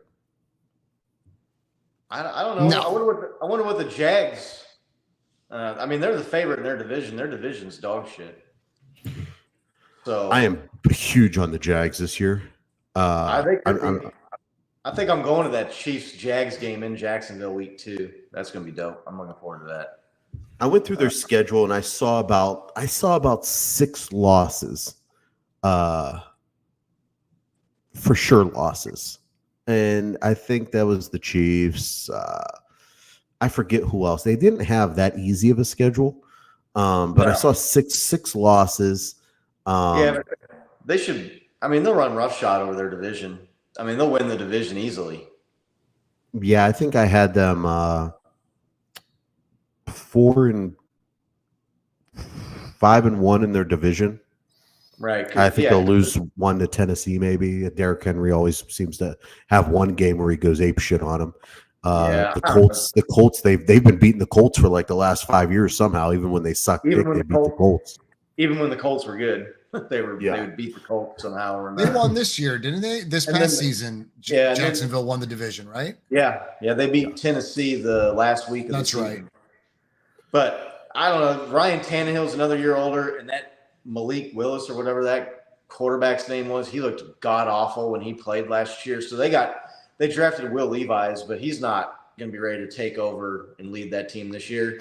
The Colts, they got the guy from Florida, the QB, super athletic guy, but he's very raw. He's going to need a lot of polishing. What was his name? Anthony Richardson, right? I will say this. Yes, I will say this. I met a Colts fan when I was on vacation last week, and we're sitting there at the pool and we're talking, and he's like, "Yeah, I'm real excited about this Richardson dude." Blah blah blah. I'm like, "He's not going to start the year, right?" He was like, "No." I was like, "Who's your starter? Who are you guys going to be starting?" And he told me a name that actually had me pretty excited for the Colts. Gardner Minshew. He said, Minshew, we just signed Minshew. Minshew's going to be starting until this kid's ready to take over. I'm like, Gardner Minshew can fucking play some ball. He can play, dude.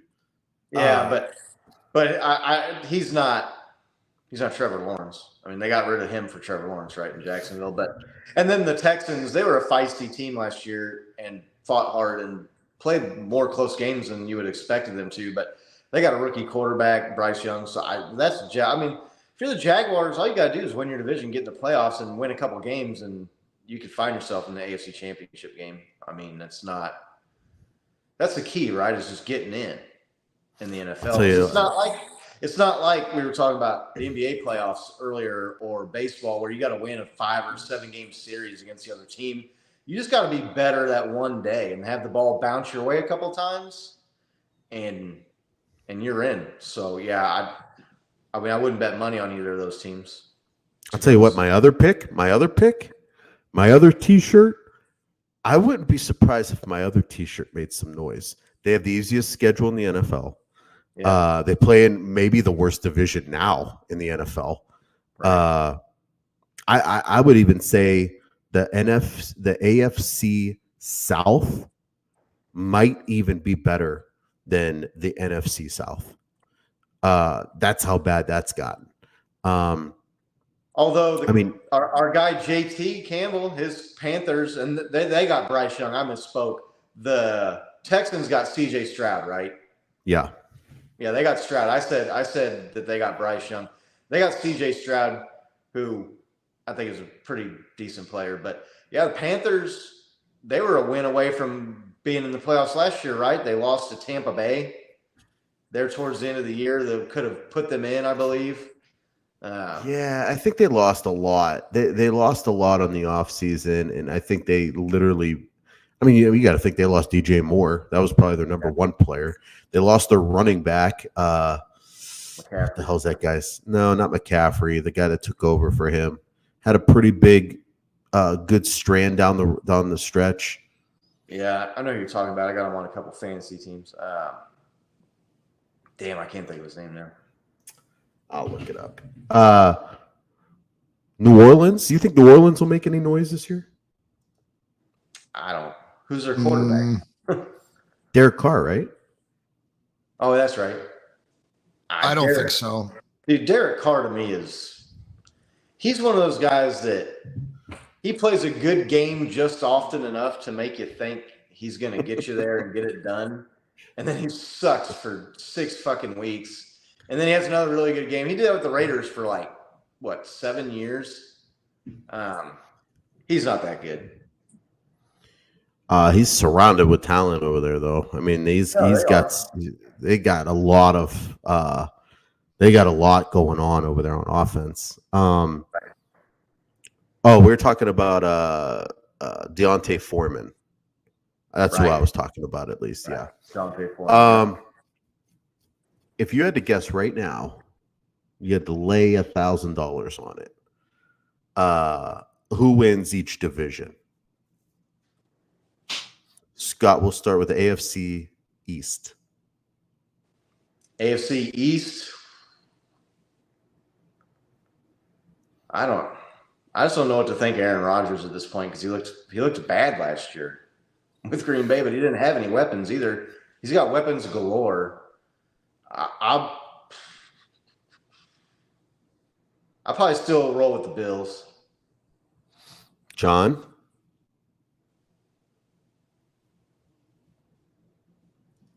I'd say it's a tie. It's tough. Miami or Buffalo right now. I'd say I'll go Buffalo because I still believe there's unfinished business there, but I still need to see Buffalo add another receiver. Honestly, DeAndre Hopkins should potentially consider going to Buffalo. I'll tell you That what, would be a nasty. That would be a nasty addition. I think people somehow forget how sick that Miami Dolphins offense was clicking when Tua was healthy. Yeah. It was something special. Right. Tua was just I never bought into Tua. Never But bought yeah, into but Tua. is he gonna? I don't know. Is he gonna come back? I mean, one more hit to the head and that dude might be done. I don't know. The thing that worries me about the Bills, it's their division to lose because they've won it the last 2 years. Is that right? 2 or 3 years in a row they've won that division. I think the last 3. The thing that worries me about the Bills is, if you're a Bills fan, is Josh Allen has said that he's not going to run as much this year, and outside of him, they've had no running game the last 2 or 3 years. So they need to add a run game coordinator. They need staff. Right, if he's not going to run and they haven't fixed the running game, they could be in a lot of trouble with that schedule. If they're one-dimensional and they're expecting Josh Allen to drop back 50 times a game and chuck it all over the yard, especially late in the year and the weather when in Buffalo, that's not a recipe for success for the Bills. But I'll still pick them because they're the 2-time or 3-time defending champ. Yeah, I don't know, man. That Miami team, they're very well coached, and they got a sick offense, weapons everywhere. Jalen Ramsey addition on defense. I like Miami a lot. I would probably pick Miami. John, you'd pick which one? Miami? I'm not taking Miami. I do believe in Mike McDaniel, but I still think that Buffalo is the better team. How about AFC East? You got the Browns, Bengals, Pittsburgh, and Baltimore. AFC North, you mean? North, yeah. I'm going Cincinnati. They still have. I think they have the best receiving core in the league. It's really good. And they're not going to be able to retain all of them. So, I mean, they should probably – I don't think they'll make a Super Bowl run this year, but I do believe they'll win the division. I think they're better than the Baltimore Ravens, and I think they're going to have that continuity with that new offensive line. I think it'll be better this year. Yeah, Cincy's pretty good. Scott, you taking Cincy too? Yeah, I'd pick the Bengals. Do you think it's a clean sweep? Would you guys say it's a clean sweep for the Jaguars in the South? Yeah. Yep. And then in the West, this is going to be a fun year in the West. I got a feeling. I have a feeling that the Denver Broncos are going to make a lot more noise now that they have a real coach. I think that's going to be a very underrated team that's going to make some noise. Obviously, you got to get past this fucking Chiefs, which I don't think they'll get past the Chiefs and win the division. But I think Denver will be a playoff team. I'm picking them in the playoffs. I know how bad they looked last year, but I think that is truly how bad that fucking coach was. That coach was terrible. Russell Wilson, terrible. Russell Wilson, but that could be coach related. Offensive line was beefed up on the off season. Is there running back? Is there running back coming back? The guy that got Williams. Yeah. He had a knee injury, and that was later in the year, so I don't know if he'll be on track to return week 1 or not. I think that's like about a 8 or 9 month injury now. I don't think it was that. I don't think it was that late in the year. No, it was early. I think it was early. I think it was like October. 3 or 4, maybe. It was early in the season. I know because I was watching my fantasy guru and I couldn't believe that it. was like week 8 or 9, which I guess isn't late in the season. That's halfway through the season, but I don't know. Will be the Broncos. Will Javonte Williams injury update? Will the Broncos running back be healthy to start the season? It was in week 4. Okay, that's a little bit earlier than I thought. It was mid-season, I guess. I misspoke. I shouldn't have said late in the season. I was thinking week 8, week 9, somewhere in there. But yeah, so he could be on track to return. But is Sean Payton really some super coach? He's been out of coaching for several years now, and I think he is. I just don't he think that it's Russell that I think.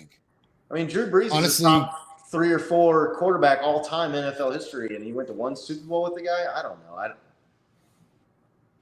We'll see. Scott, I will tell you right now, if anybody's going to hold back Denver, it'll be Russell. Right. Because Sean Payton is a phenomenal coach. I do believe he is.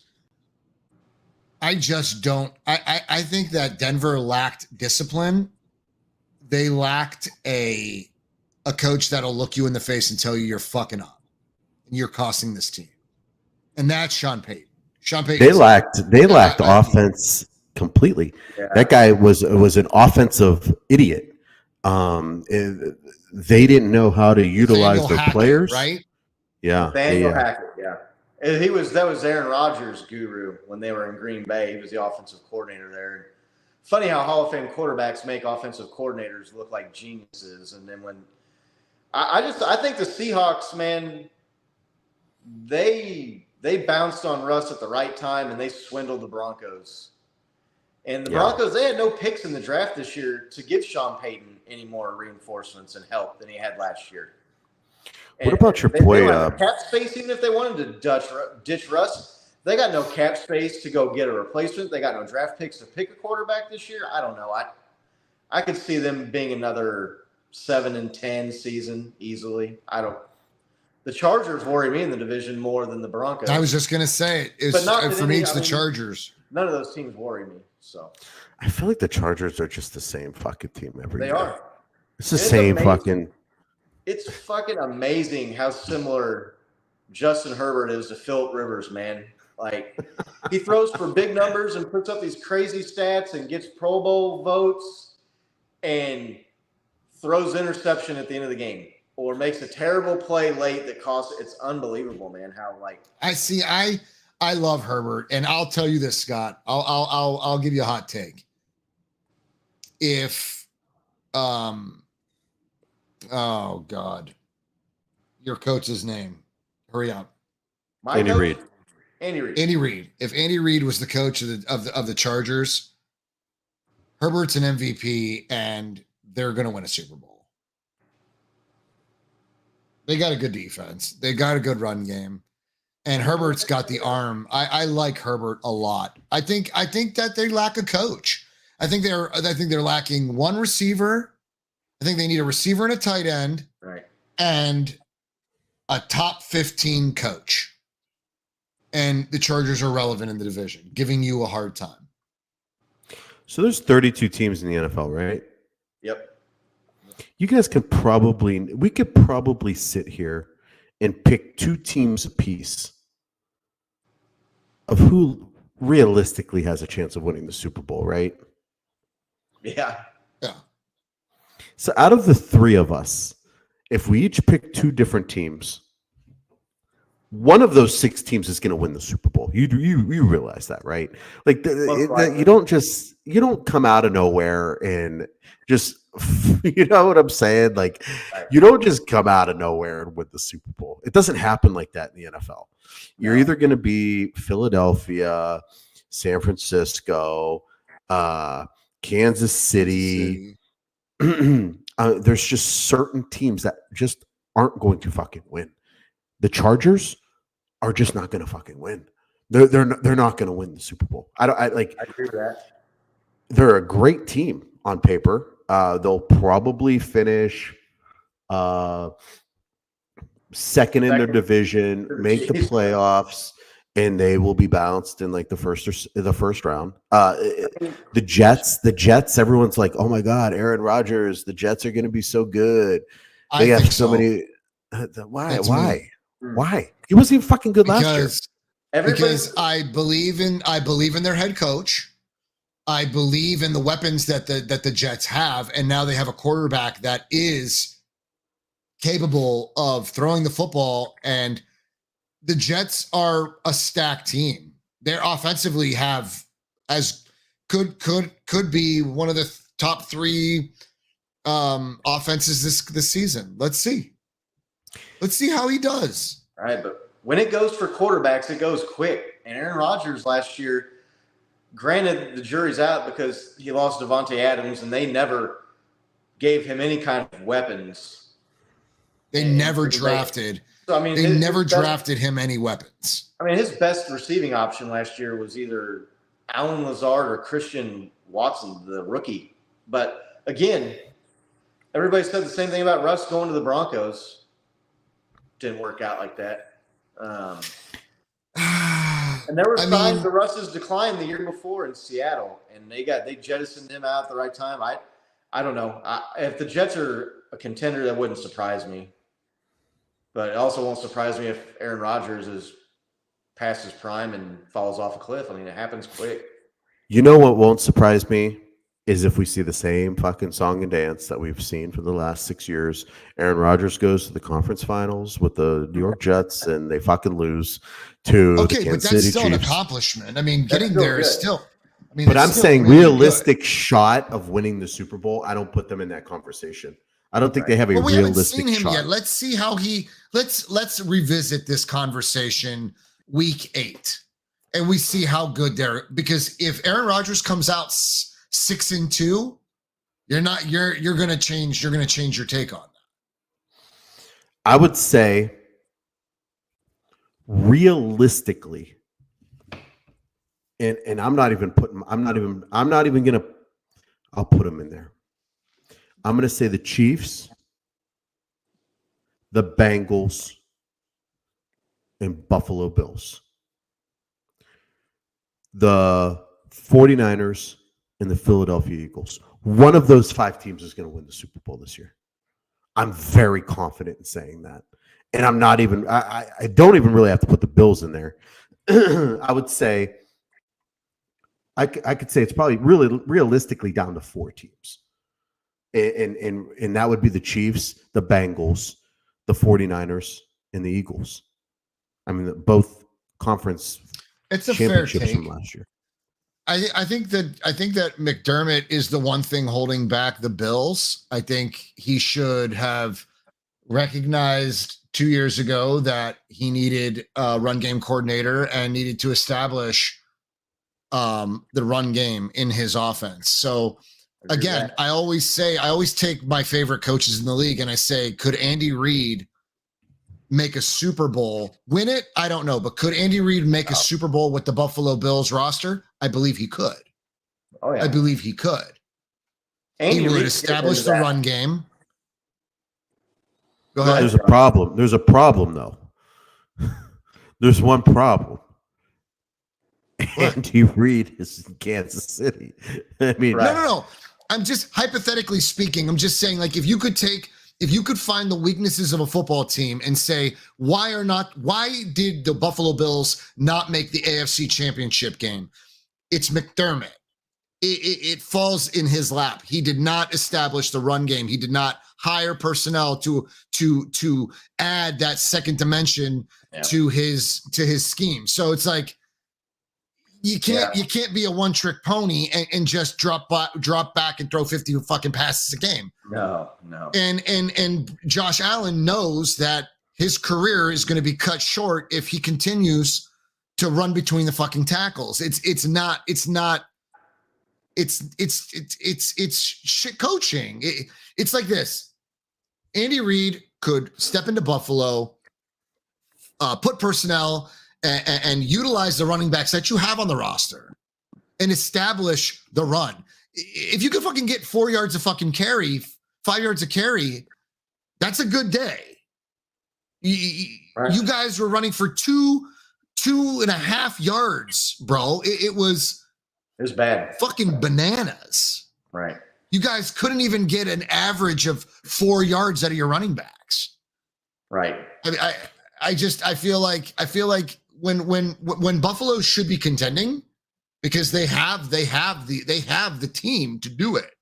They just lack the run game coordinator. I think there's someone there there should be a running backs coach that is fucking capable, right? I mean, Mike McDaniel was a run game coordinator for Shanahan, right? And now he's a head coach at Miami, and he's going to do good things. Yeah.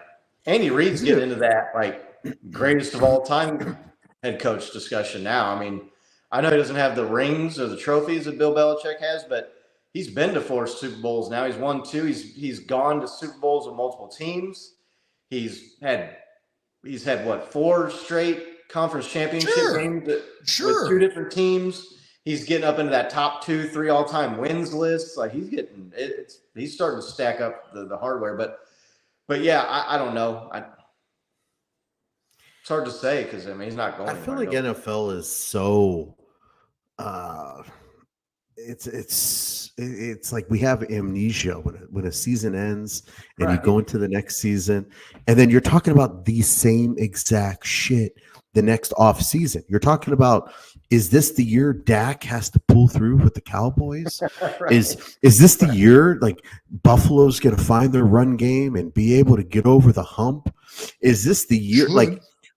Is this Aaron Rodgers? Is he going to be able to get out of the conference championship game where he's lost the last? Like this is the same shit that happens every fucking year.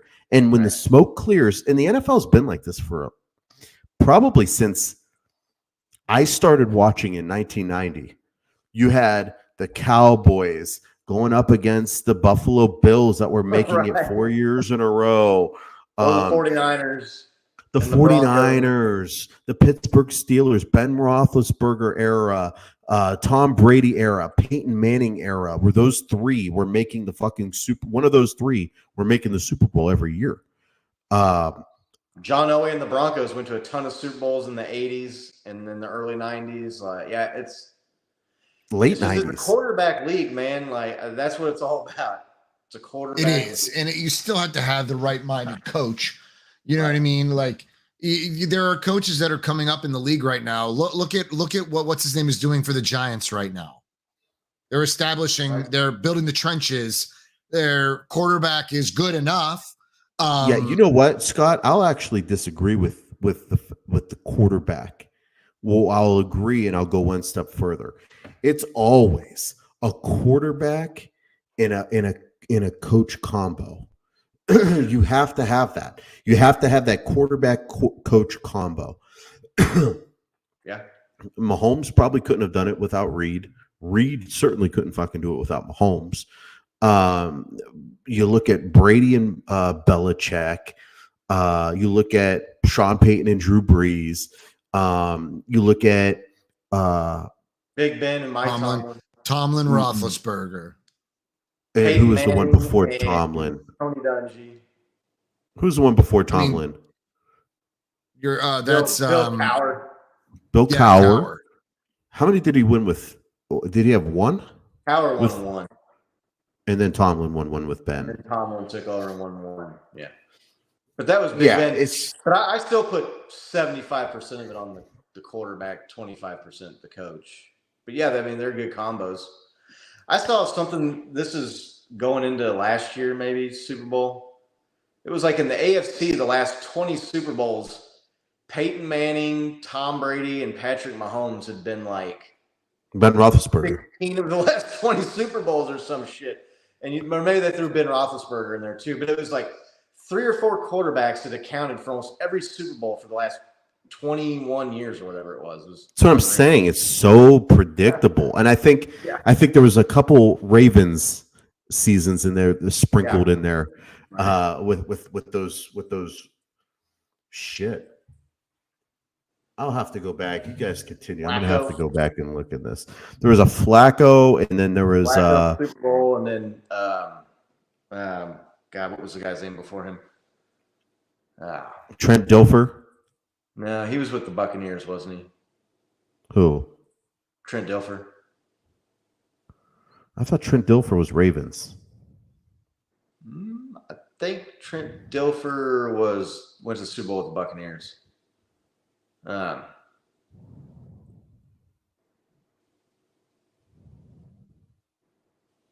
Billick was the first coach, right? The Ravens. Yeah. First Super Bowl. Yeah, it was Trent Dilfer.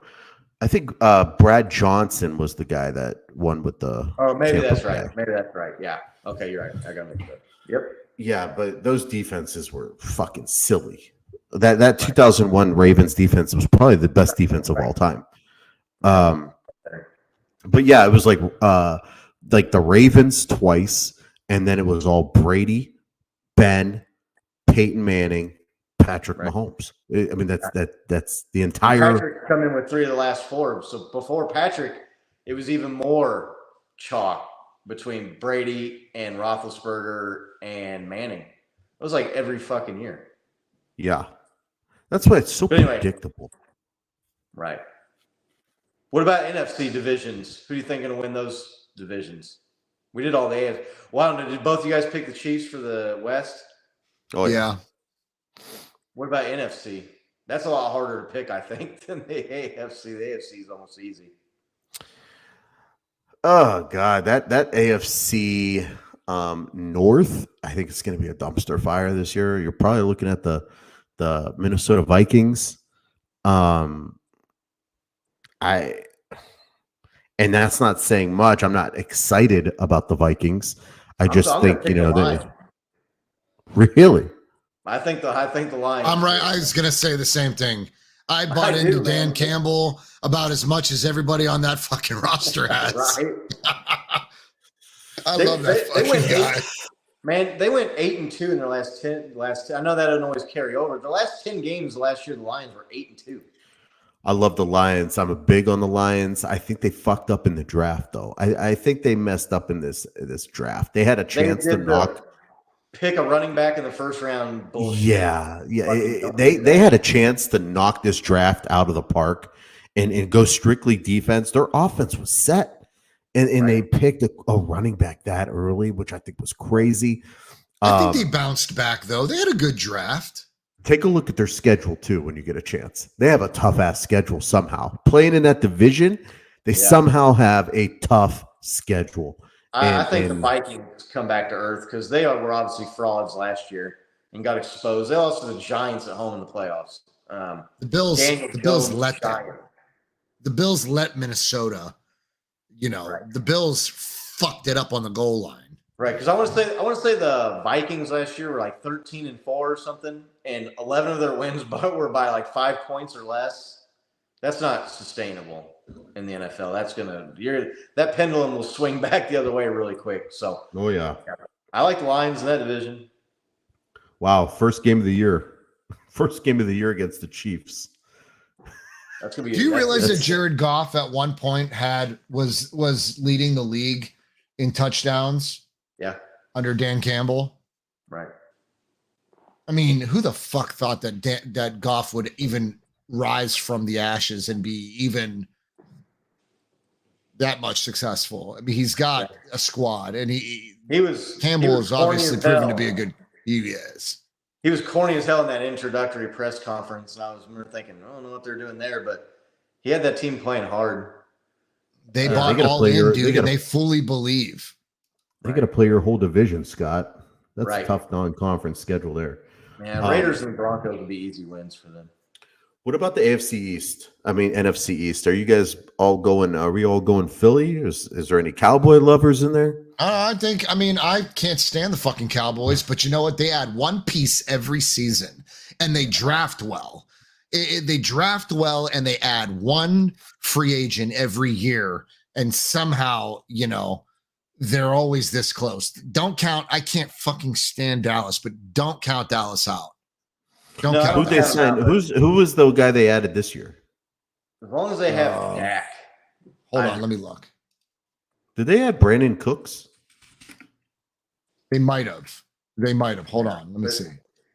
Dak to me is he's a guy that's good enough to get you to the door, but he's never going to get you in the door kind of guy. So. And the Eagles had a good draft, and they picked up some defensive studs from Georgia and Jalen Hurts. Dude, when they gave him A.J. Brown last year, that just unlocked him for whatever reason. You'd be crazy to pick against the Eagles in that division. Yeah, they're unbelievable. I think they just got a good third receiver too. Yes, it is. It was Cooks. And they're even in talks for trying to land Hopkins. You're talking about in Dallas? Yeah. Yeah. Who got Stephon Gilmore? Was that? I think that was Dallas too, right? Yeah, they did. Man, they're gonna be nice. I still give it to the Eagles, like Scott said. Dak will blow it in the big moment. Dak will blow it. Always does. Always does. Any love for your boy that went to Washington, Scott? Eric Bieniemy? Mm-hmm. I don't know, man. It's just so hard to. It's so hard to judge offensive coordinators when they have Hall of Fame quarterback. How many times have you seen? Like we were just talking about it with the Packers. As soon as Aaron Rodgers left and that Nathaniel Hackett went out on his own, he was nothing. And you saw that goofy guy, Adam Gase, that was with the Broncos and Peyton Manning, right? And he went to the Jets and was a dumpster fire. And or you could look at Daniels, every you could also look at every single Patriots offensive coordinator under Tom Brady that left right. and did nothing when they left. Right. So I don't have any hate for EB. He was good enough not to get in the way and screw it up, I guess. But it's just when you got Patrick Mahomes, I mean, I could probably be calling the plays and look pretty damn good with that guy out there and that squad that they had, and Travis Kelce and Tyreek Hill and all the players. And I mean, so it's just really hard to know, man. I don't know. Bieniemy, I've been thinking about that dude when we were talking about why he couldn't land a job, and we just kept regurgitating it over and over and over again. Why does this guy keep interviewing but never lands a job? And finally, he lands a job at Washington. And I don't know, man. I really, honest to God, I don't know. He's obviously going to have to prove himself. But if he has success, then you could put him right up there with like Dayball, right, in New York. They moved on, and I mean, Bieniemy obviously under Reed was, but I don't probably. I don't think Washington has the QB solution, though. I don't think they've got that figured out. So it's going to be tough. just don't That know very why. well might have been it, Scott. That might have been why he didn't get a job. Right. It's going to be tough sledding. I mean, he's going to be going uphill in that division against that competition with the quarterback that they have. And they got Terry McLaurin. They got some nice pieces. But I don't think that team is stacked with players by any stretch of the imagination. I just don't know why you take a lateral move like that. That made no logistical sense. Because you're never going to get a head coaching job until you can prove that you can do it on your own. So he's not going to be able to prove that without Patrick Mahomes and Andrew Reid. Right. All right, so I think the toughest division to call, the NFC South. We got the Panthers, the Saints, the Falcons, and the Buccaneers. Who you got, Scotty? Woo.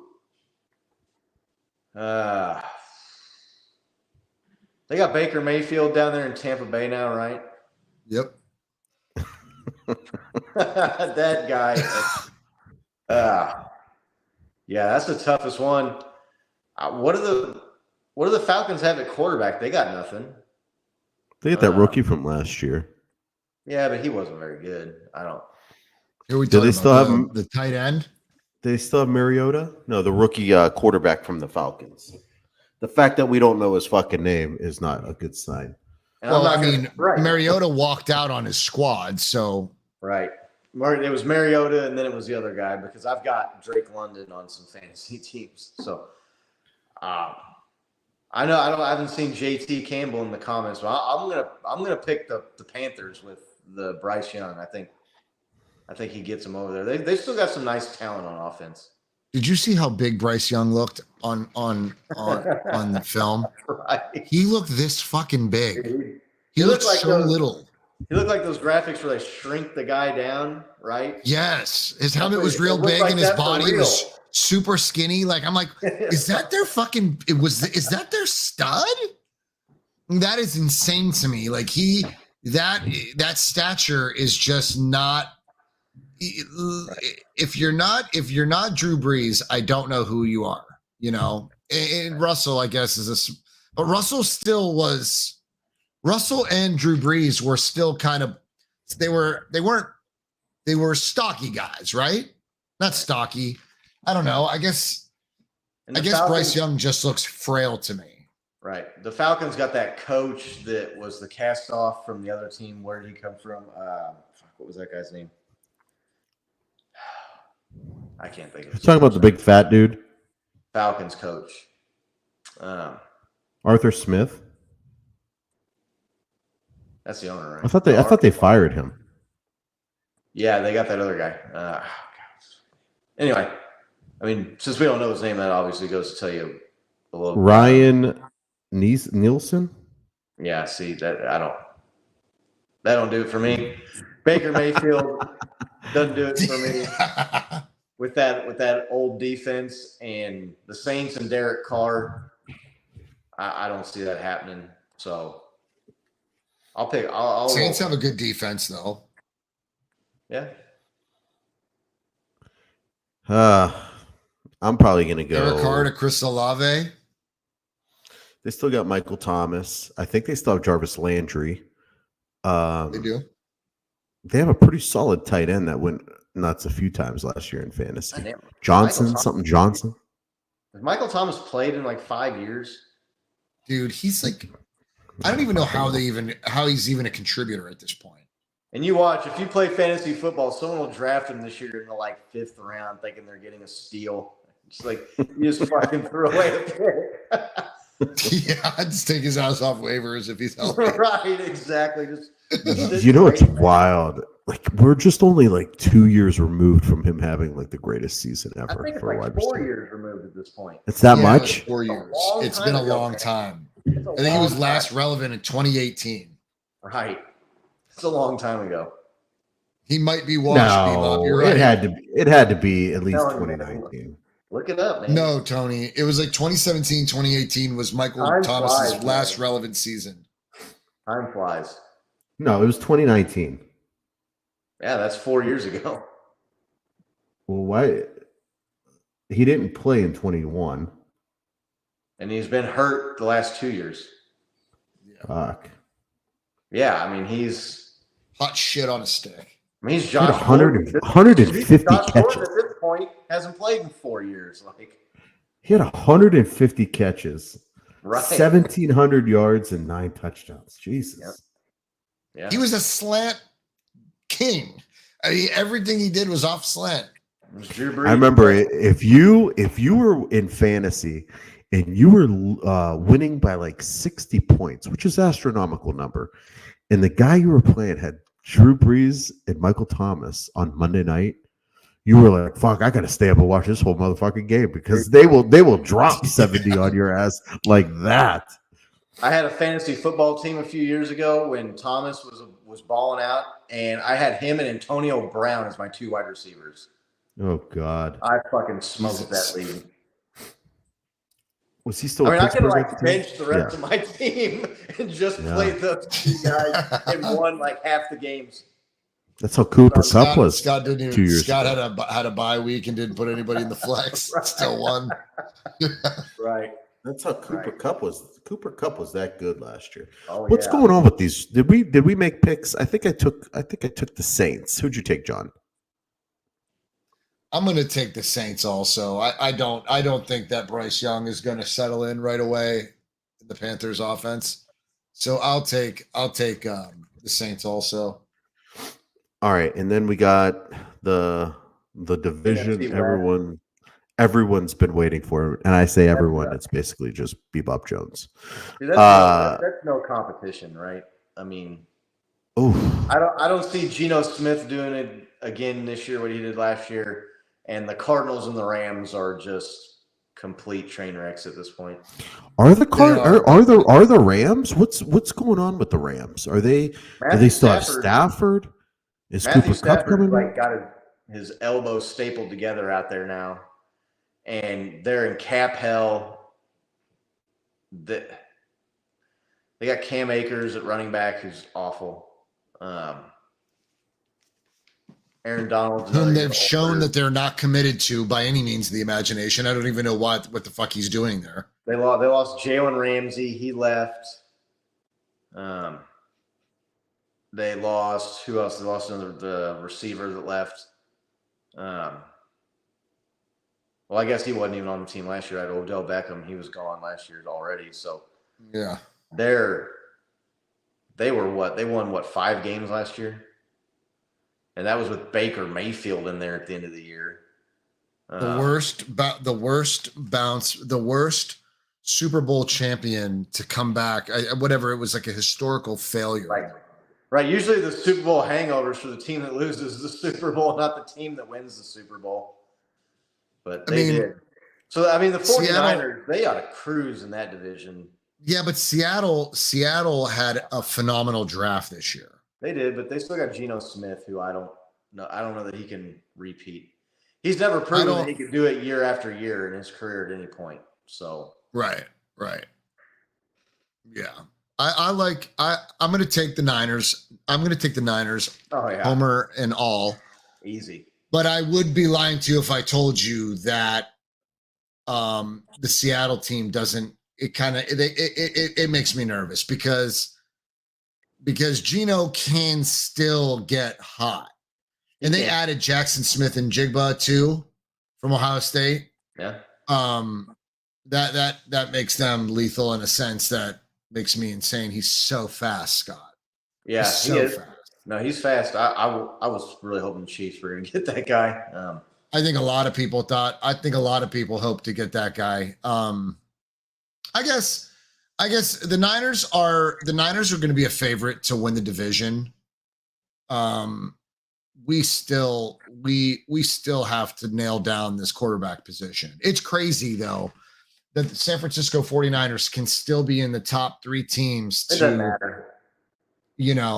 Without really having a viable quarterback at that position named. It's kind of nuts. It is when nuts. it's the most crucial position and you don't have a solidified starter, right? But I do like what I'm hearing about Trey Lance with Christensen. Is that his name? The quarterback coach? Is that his name? The guy that Patrick works with? Yeah. And Patrick had some really good things to say about Trey Lance and brought him in under his wing to train with him. Yeah, he was out there practicing. All these 49ers fans that are talking about going out and playing Purdy over Lance are crazy. I don't. You got to see what you got with Lance. You got to give the guy an opportunity. You gave up too much to get him. You gave up a ton. You gave up a ton to get him and then not play him ever and never give him a chance. So Tony's internet went down, but I think ultimately the Brock Purdy situation is that the kid got in there and he proved it, right? He won you a bunch of games. He got you into the NFC Championship.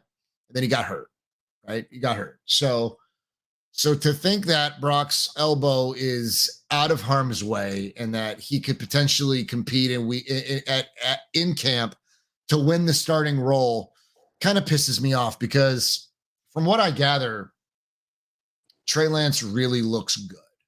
He looks good. He's throwing the ball better. This Christensen seems to believe that Trey Lance has all the tools to make this happen. He just needs the confidence from his head coach. I mean, he's got to be better than Brock Purdy. He's got to be. I mean, he ultimately doesn't have to be better. He just has to be as good. He just has to do just what he did. And I think that Trey's stature, I think he's a prototypical quarterback. He's tall. He's got the size. He can run, and he tightened up that spiral that Bebop's talking about. And that was because he had a bad finger that really I had remembered when he messed up his finger in that preseason game versus Green Bay. I remember that. What I didn't know is that it healed like this. And we were like, why is this kid throwing such a wobbly ball? He got it done. Well, but it was not with your finger right. Right. And that's he had right there on those 2 fingers, man. Yes. And he had to make adjustments to his mechanics. And there was just all this shit. And I never really understood what he was going through. Got to give that guy a real chance. He says now his finger is pencil straight. Right. His ankle's good. Right. He's healthy. Thank you, Brock Purdy, for your sacrifices and the time you played with the team. But it's got to be Trey Lance's. The guy's got to get the opportunity to see if he's the man, because I'm not going to say they mortgaged the future on him, but they invested heavily in that guy. They really did. And now they really don't want to commit to the development. And if Purdy is better than Trey Lance, what's that say about the 49ers development and scouting? That they gave up all that stuff to get a guy with the 3rd overall pick who isn't as good as the guy you got with the very last pick in the draft. It sucks. I mean, obviously it's, the problem is that Brock Purdy came in, did what he did.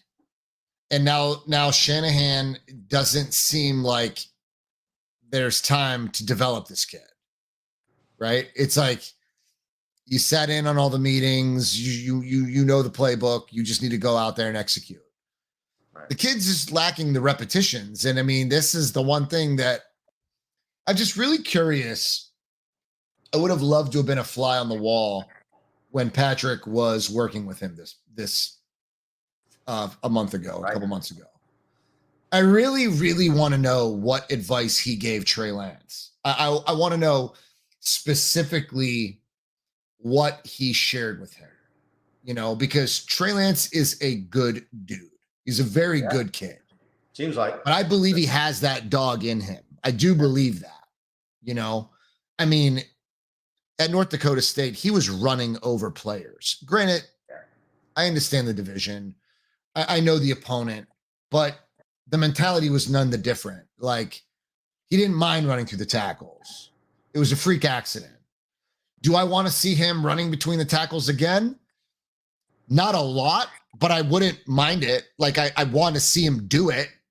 You know what I mean? Like, and I think he'll be smarter because of it. Yeah, like when a play breaks down and the pocket is kind of collapsing and you can kind of squirt through that hole and get out of there, but not when the play is designed and everybody's blocking into the middle and the defense is charging into the middle. No, you can't be doing that. That's right. You know what I mean?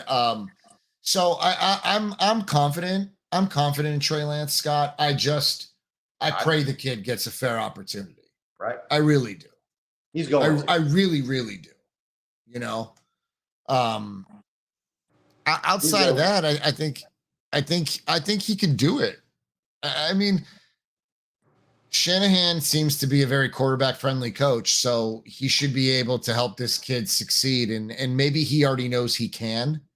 And maybe Shanahan just wasn't going to make excuses for Trey Lance's finger and all this shit. He kind of just committed to Jimmy. And when Jimmy decided to take less money and be a backup, Trey Lance had his opportunity, but he broke his ankle. He got hurt? Like in half. So. Right. I mean, and everybody's saying, oh, well, Brock Purdy shouldn't lose his job to injury. Well, Trey Lance lost his job to injury to get Brock Purdy in there. So. Yeah. That whole argument, he did. That argument doesn't hold water to me.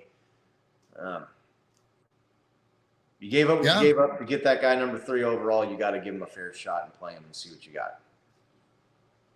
He needs his reps, man. And I believe we're going to see. I do believe that Trey Lance competes very, very closely to Sam Darnold. I think Sam Darnold in some capacity could be a little bit more successful in this system than Purdy, even under Shanahan as well, just because of the 50-some games that he's had in the league. Right. So there's something to be said there. But you got to look at it kind of like an Alex Smith when he was in Kansas City. They were able to do a lot of good things with him and have a good offense and lead the league in some categories. But once they got Patrick in there, it just unlocked the offense. And I think you saw a lot of limitations with the 49ers offense with Brock Purdy, and they weren't asking him to do a whole lot of things that I think you can ask and expect Trey Lance to do that he can't, quite honestly. So that's a guy you got to roll with. Yeah. I mean, there is something about Trey Lance right now when he's throwing the football. It looks really good. Yeah. It looks really good. It's kind of crazy. Maybe he developed in his own way. Maybe he developed, as a veteran, so to speak, in the scheme. He just hasn't got to put it together on the field yet. And I think in camp this year, I hope he just destroys it. I hope he's amazing. I hope he lights it on fire. Yep. And he is the quarterback that I think, Shanahan and Lynch knew that the kid was a project when they drafted him. They knew he was a raw talent. They knew that. All the shit that came with it after that, merely the injuries. The opportunities were there. I don't want to say he wasn't given the opportunity, because he was given the opportunity. He just got hurt. Yeah, exactly. Yeah, but he just got hurt. That's not a real opportunity, because he got hurt in what, week 4, week 3 or something? Yeah. So yeah, that's not a real. You got to get. What is it? Was that? That was the second game of the season, I think. Yeah, he's got to play a full season. And see what you got. His ceiling's got to be higher than Purdy. Oh, definitely. Definitely. Most definitely. For sure. Yeah. So time will tell, bro. It will. The Niners quarterback carousel has gotten to be, the Trey Lance, Jimmy Garoppolo controversy was the tip of the spear. Now it's this fucking carousel. Right. And it's become, in a sense, a distraction for the fan base, because right. Oh yeah. We have so much good talent on this team, but we're just caught up in this carousel of quarterbacks. Right. It's gotten it's like ad nauseum where we're fighting with one another within the fan base. It's kind of crazy. Right. Well, just for 49ers fans watching this, I mean, I was an Alex Smith guy, and I liked Patrick Mahomes. I thought he had some potential, but to me, I was like, Alex Smith is good, and he's doing this, and he manages the offense great, and we win games with him, and we go to the playoffs. But then once you saw Patrick come in, you just saw the difference between an elite quarterback and an above average to good game manager quarterback that just wasn't able to unlock the offense the way Patrick did. And I think that's what you see with Brock Purdy. Yeah, he came in, he played well, and he managed the offense, and he won a lot of games and made the playoffs. But ultimately, Trey Lance is the guy that has much more upside. I think that's true. I think in today's league, dude, you if you are a game manager, you also have to be elite. Ultimately, right. What Patrick's done is nothing shy of incredible, dude. And he's young, and he's put so much together in such a short amount of time. And humble, that 2019 Super Bowl was impressive, man. It was impressive. I'm hoping for the rematch this year. I thought we were going to get it the last couple of years, man. Niners got close. They got close. So I think I think the rematch is coming. So there was something about this Niners team when they felt that they said you can't win a football game with 10 guys. When they lost to Philly like that, man, there was something about the game plan that made my Niners team very, very confident that they could beat that Philly team. There was something about them, dude. They had this bitter fucking taste when Debo and Ayuk were like confidently saying there were aspects of that. You exposed it. The Chiefs exposed it, right? I mean, essentially you attacked that secondary. Put up 38 points on him. To me, I think Shanahan and that I think that it would be fair to say that San Francisco could have done just as much damage as Kansas City did. Yeah, I mean, you might be able to win a football game with 10 guys versus 11, but not when your 11th guy that's out is your quarterback. That's just not going to happen. Exactly. And when that's the second best defense or a running back or something like that. But when you lose your quarterback, when you got, what was the guy's name? Josh Johnson or Christian McCaffrey was taking snaps at quarterback. Yeah. You're not going to win an NFC championship game doing that. You're just not going to do it. No. I mean, McCaffrey, they were like, why? There were a lot of fans asking, like, Why didn't McCaffrey throw more? McCaffrey's just like, look, man, like That's what I got. this is the Wildcat is all I can do. Yeah, I mean, what do you want from me? I mean, you know what I mean? They got it's a few plays that he feels comfortable running and a couple of throws that he can make. But I mean, if your average starting NFL quarterback can make 6 or 8 throws, Christian McCaffrey can probably make 2. And that's just and they're not even a guarantee that they're even going to be accurate or even on the mark, right? Right. Especially not if you run them over and over and over for 20 plays. It just wasn't going to happen. So, yeah, that sucks to get that to that point in the season and have something like that happen and just feel like punched in the gut. Sickening because Bebop's right. He had Hurts had 120 yards passing on us. Right. And they still beat the brakes off of us. Right. Right. They put up mad points in their run game. So we were like, hey, you know what? Hargrave, come here. Plug up that center for us. Right. And the Eagles could do that because they didn't have to worry about the 49ers throwing the ball over them. Man, I'll tell you, Scott, that there was a sense of defeat that I still felt shittier when we lost the Super Bowl than I did the NFC game because I just knew it happened early enough on. It was a Super Bowl, but I mean, at least it was a fair fight. Like we were contending. The NFC Championship game, it just felt like it happened early enough that I was just like, you know what? It kind of reminds me going back to being a kid watching the Chiefs play the Bills in the 1994 AFC Championship game. And Joe Montana got a concussion and was out. And you're like, what? This game's over. The Bills had been to 3 straight Super Bowls or whatever it was at that point.